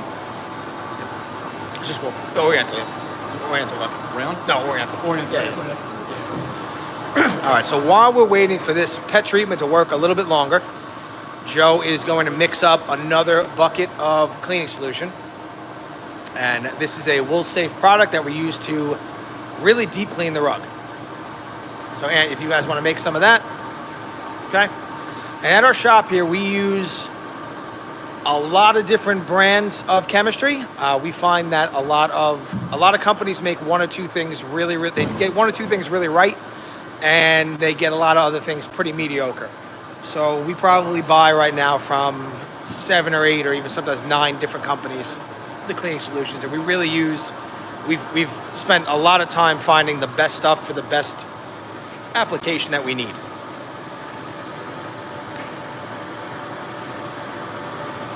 And now the rug that's in the centrifuge, it is just, we are just trying to dry it. And as soon as we see a very minimal amount of water coming out, we'll actually take the rug out.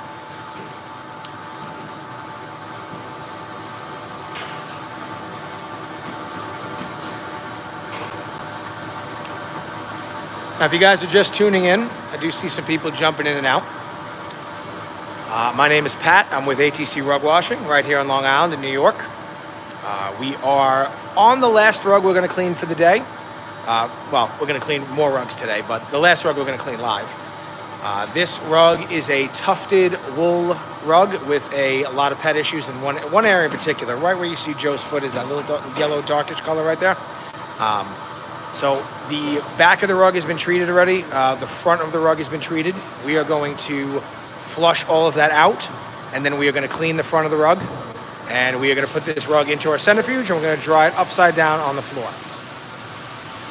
Now, we will not be able to do any rinsing right now or turn this rug over in the cleaning process. And if you're just tuning in, you might be asking why, and that is because this is a tufted rug.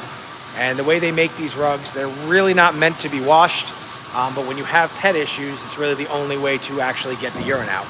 So we have to do the best we can to actually solve the main problem, which is getting the urine out of the rug. But as they roll it up, you'll see the front of this rug looks very different than the back of the rug.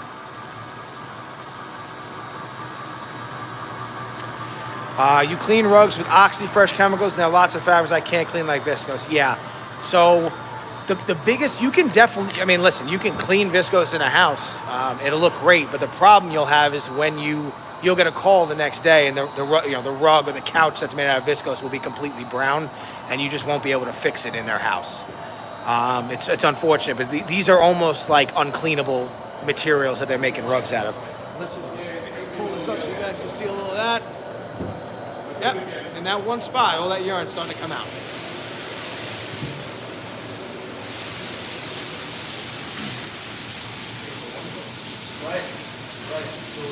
And again, John, cleaning on site can be very effective depending on what's going on. You know, obviously for wall-to-wall carpeting, you can't rip the wall-to-wall carpeting out of the house. So, you know, the method of cleaning that exists, the steam cleaning and the truck mounts, it does work. Okay, so perfect. So this rug is now 95% dry, and you can see when I said I wanted the rug to catch and open, this is what I'm talking about. So you can see that most of the rug now is actually almost like attached to the outside wall of the centrifuge. So what we do is we run the rug now in reverse very slowly, and it starts to re-roll itself back up, and then we take it out and we take a look, and then we hang it to finish drying.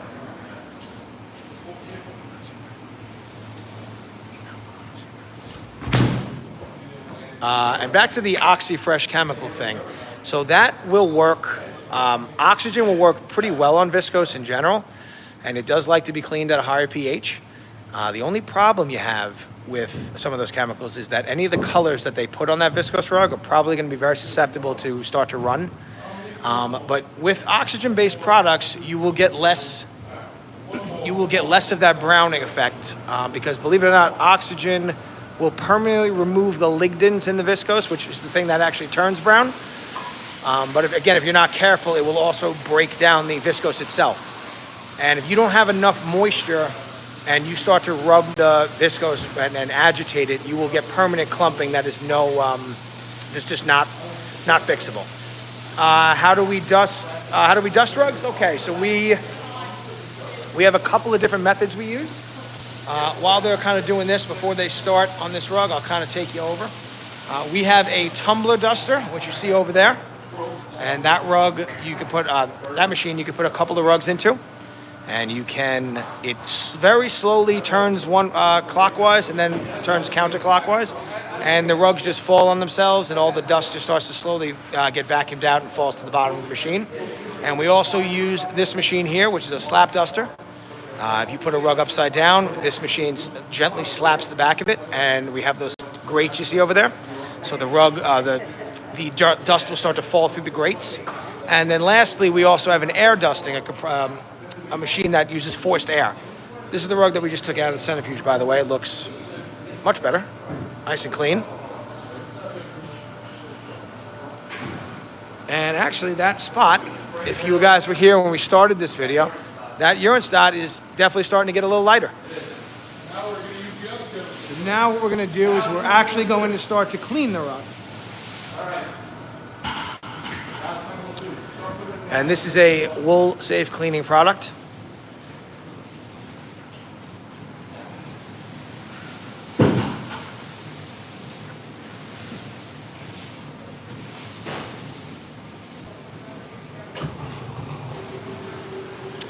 How do we restore the fluffiness to rugs? So some rugs, I'm gonna guess you kind of mean shag rugs. Sometimes on certain rugs, especially synthetic rugs, where people walk all the time, where the traffic pattern is, that area can be permanently crushed. Now we can bring it back to life a little bit. The way that we usually do that is we either dust the rug again after we wash it, which sometimes helps, or the CRB machine that we have there, they make different brushes for that, and one of them is a very soft. It's a white colored brush. We just call it the white brushes. It's a very soft brush, and that machine, the way that the CRB actually works, is CRB stands for counter rotating brush. So the back brush actually goes this way, goes like up this way, and then the front brush goes this way, and they counter rotate. And that motion actually pulls the rug fibers up. And sometimes when we run that machine dry, after we clean the rug, it will kind of bring some of that back to life.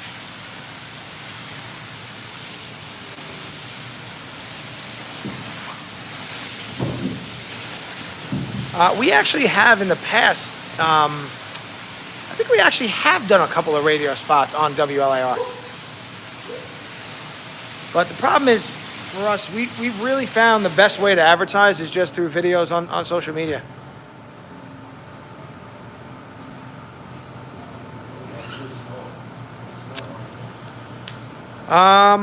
My father, he helps with a lot of the, he really don't, neither one of us really clean a lot of rugs anymore per se. When we first started this part of our business, we both did quite a bit of cleaning. But he runs our whole other business that I mentioned a few times, the office cleaning business, and he does a lot of the pickup and delivers for us, so we can really engage with the customers and just so they can kind of, especially the first time we get a customer, so they can meet one of us.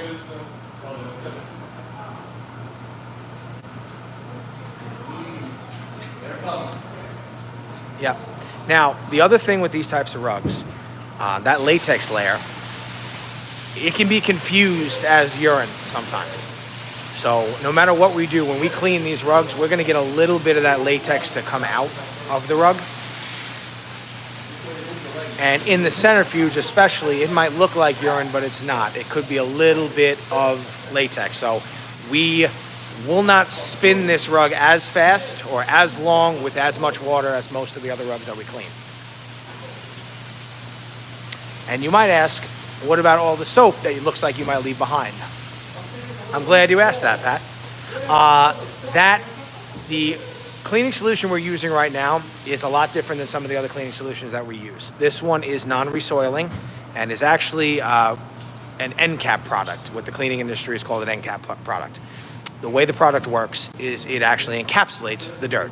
So if you have like a molecule of dirt, it makes a bubble around the dirt and the dirt gets washed away. Now, any soap that we leave, any of this particular soap that we leave behind, it actually, as it dries, it crystallizes and it gets vacuumed away. So every rug that we clean goes through a secondary dusting process, or at the very least gets vacuumed multiple times for us to, before we return them to customers, the customers come and pick them up from us. Yeah. Like this leak has Is it bunching up a little? Huh? Is it bunching up a little? Oh, it is kind of. Okay. Yep, okay. So at this point, we're going to spin this because they're starting to see a little bit of that latex start to bunch up at the end of the rug, and that does happen. Yep. Yep. And again, we charge a little bit more money to clean these rugs because they always have a couple little issues when we clean them. And it just really, what it really turns into is a lot of work for us after we clean the rug. Woo! Teamwork, dreamwork, dreamwork, teamwork. Oh. All right. I don't know if you can get it. It's pretty heavy. Yeah. 1, 2, 3. Yep. Yeah. Ready? 1, 2, 3. Oh!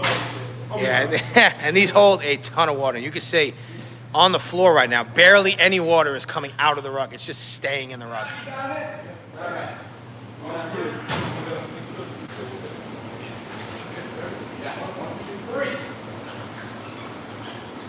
And when we pull this rug back out, it is still going to be very wet. And we have to dry it a little bit differently. We dry it upside down. We don't want any of that latex to start to evaporate to the front of the rug. So it's just a lot more, a handful of little things we have to do to these rugs in order to actually clean them. Hold on that for a second, yeah. And these sometimes these take a little while to actually open up in the centrifuge. They're a little tricky to work with sometimes.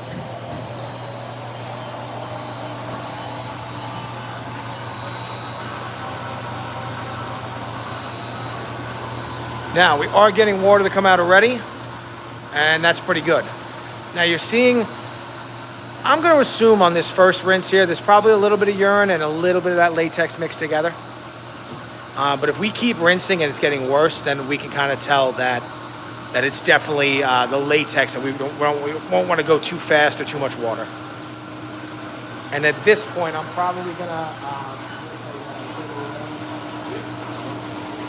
and we are just going to actually try to get this rug dry right now. Because I'm definitely seeing some more latex. I think if you don't look at this water all the time, you might think it's urine, but when I'm looking at it, it looks a little more like latex to me. So I don't want to keep forcing more and more of that out with new water. I just want to get the rug dry.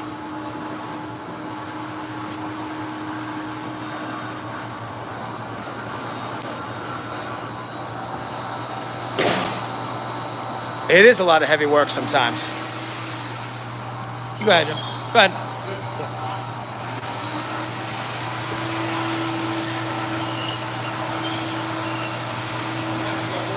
Yeah. You know what, guys? We're gonna do one more rub. One. Grab me another synthetic rug. Yeah, that's fine. Yeah. All right, we'll clean one more rug for you guys in the background while we're doing this.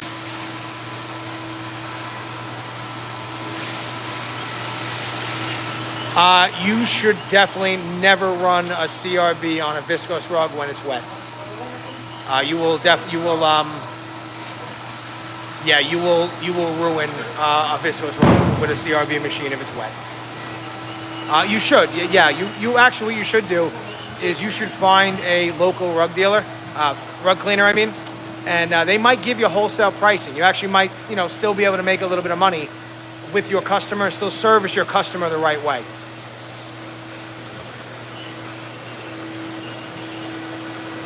Is the process too different for synthetic and animal fur rugs?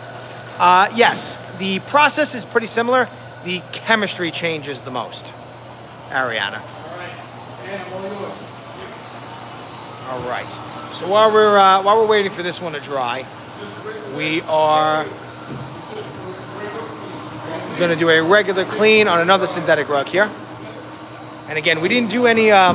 We only did one wool rug today because I'm having a little issue with our drying rack. The winch on it that powers the up and down motion for the rack is broke, and we are waiting for it to come today, the new one, to replace it. So any kind of synthetic rug, we have another area where we dry rugs that it's not as much airflow as this rack. So we only put synthetic rugs on that rack because they can take a little bit longer to dry once we clean them. It's not really a big deal. But with wool rugs and any viscose rugs and sisal rugs, we really got to get it on the rack and get it dry as possible.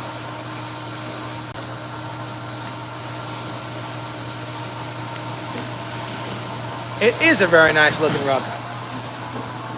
One.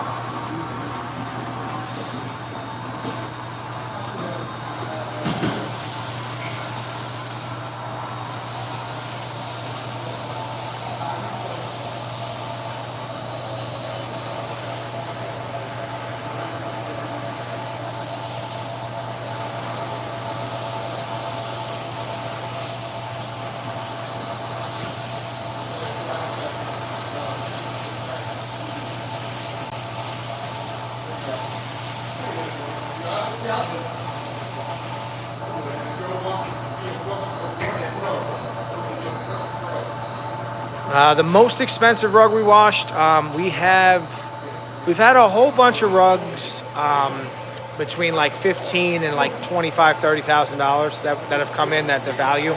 But we had one rug one time upwards of like $75,000, around somewhere between $70,000 and $80,000 in value.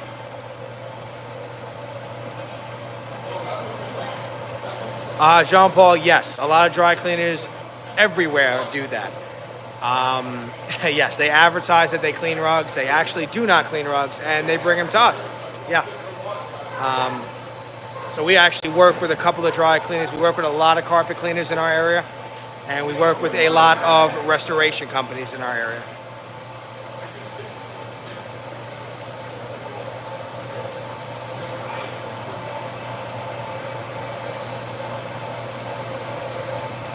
One.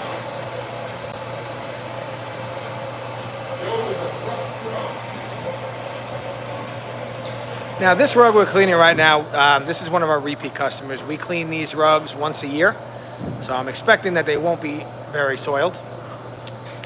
But I wanted to make sure you guys had something to watch while we waited for the other rug in the centrifuge to dry. And we're gonna take that rug out right now.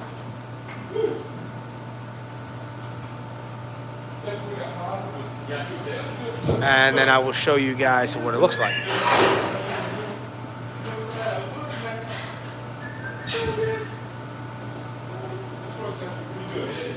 All right, so same thing. This rug is completely opened up in there. So what we're gonna do, and this rug is gonna be much wetter than every other type of rug we put in the centrifuge. Yep, okay. So now I'm gonna help Juan actually take this rug out.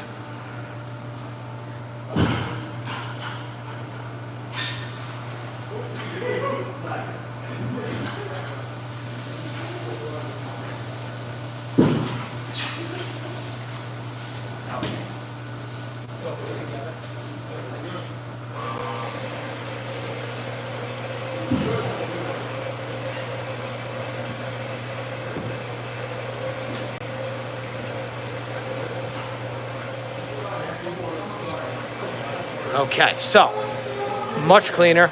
That urine stain is, like I said, is not going to really come out while we wash. We're going to have to work on it a little bit after. Now you can see what I'm talking about. The rug is a little bit misshaped. So what we're going to do is we are going to actually turn this rug upside down, and we're going to try to work on fixing that. While the rug is wet, we can fix it. If it dries that way, it stays that way, and then we have to kind of re-wet it again to fix it. So we're going to try to do that in a little bit. So, and while me and Juan get that set up, I'll leave the camera here so you guys can watch them wash a little bit, and I'll be right back.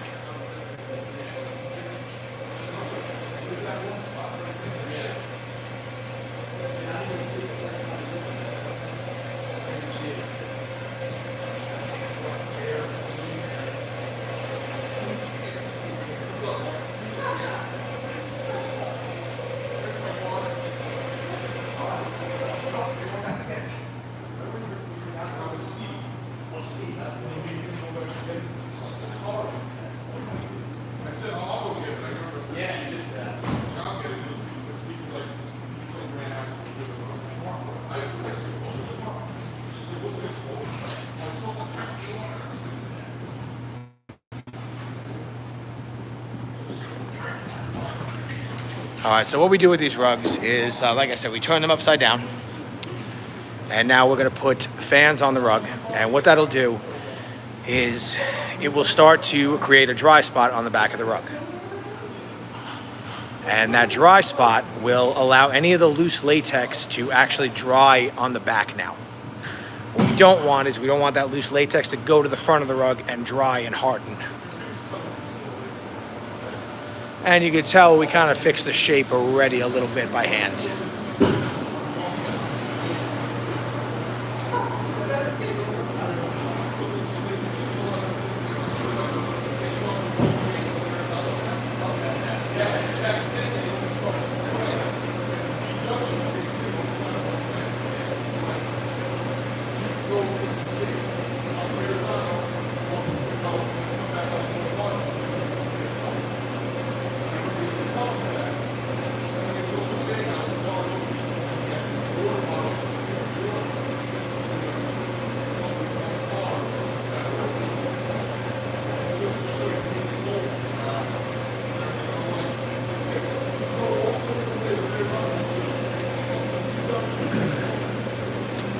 All right, everybody, we're gonna. This is gonna be the last rug that we do today on the live. If you guys have any more questions, please feel free to ask them. If you're just tuning in, my name is Pat with ATC Rug Washing, Specialty Cleaning Services, right here on a very hot day on Long Island. You got Anthony waving at you right now.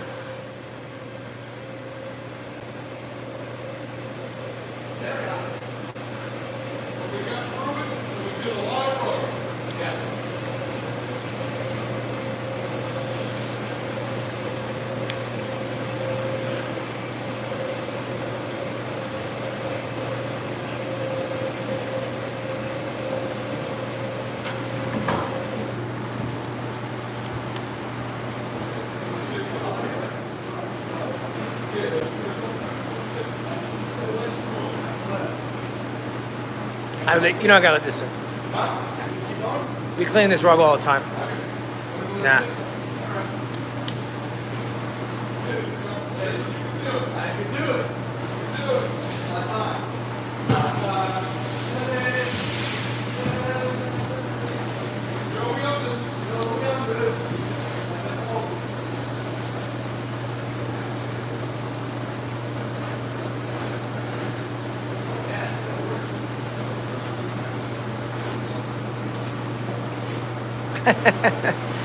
To a lot of wise guys from Staten Island bringing rugs to clean. No, usually because they got to. They probably leave the body in them, you know.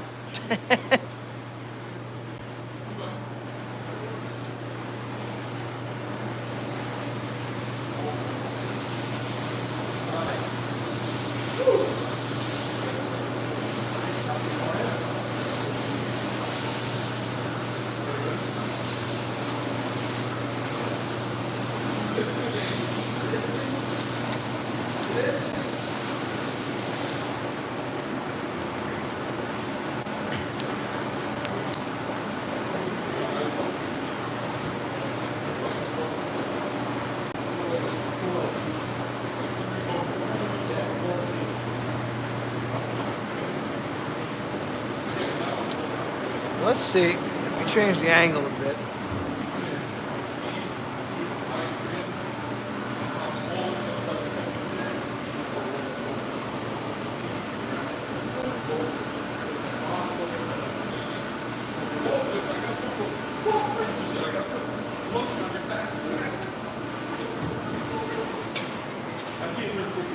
Now I like this angle, but the pump we use for the fire hose right here, and I think you guys can definitely hear that noise. So I'm probably gonna move us around. But let's see how much dirt's actually coming out of this one. I don't think there's very much dirt at all. I think this is a pretty clean rug. What fabrics can I not use in the CRB machine? What brushes do you have? The blue brushes are a little aggressive for wool. If you have the white brushes, you can use the white brushes on wool.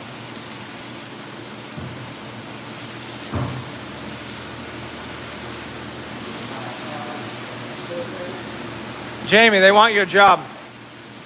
They want your job. Yeah, they see you just hanging out, relaxing. Yeah.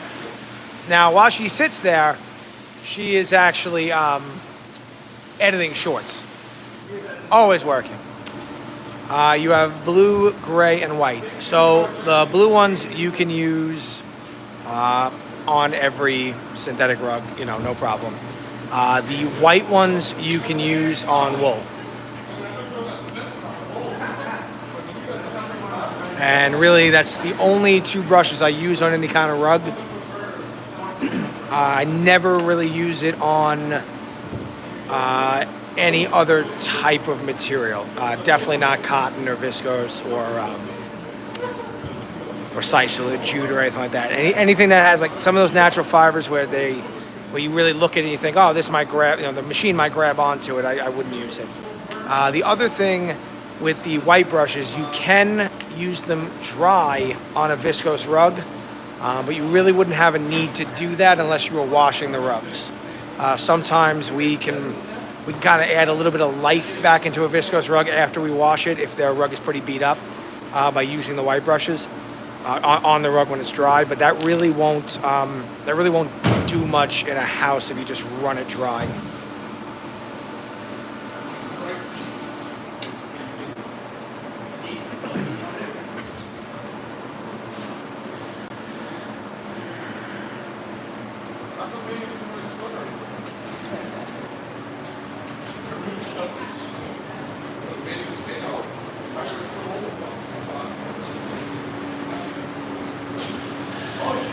All right, guys, we're gonna get this one in the centrifuge. And then I think that is gonna be our live video for the day.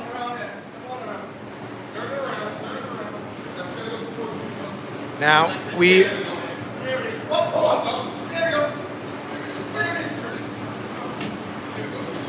all right, so this is the last rug of the day for Anthony and Joe as well. They are doing our morning shift. Today, before we run that, we're gonna actually cut the live. So today, you've had Juan, Joey, Anthony. You got Jamie there in the corner. Come on, kill that for a second. I am Pat Santoro Jr. I am one of the owners here. We really, really appreciate all you guys watching today. We had a really nice turnout for us. I really, really appreciate everybody asking questions, telling us where you're from, really interacting with us. It makes my life a lot easier when I stand behind the camera and talk for 2.5 hours. Again, we are ATC Rug Washing. We're going to be doing this style of live video every Thursday, unless for some reason we don't clean rugs that day. And then throughout the week, we're going to be doing the other style of live video that we do, which is turning the camera the other way in landscape mode and just giving you guys a CCTV version of our lives. So again, I really, really appreciate you all from watching. If you guys are from New York, though, and you ever need anything from us, please don't hesitate. Talk dirty to us, and we'll see you guys in the next live video. Yeah, there he is. Have a great day, everybody.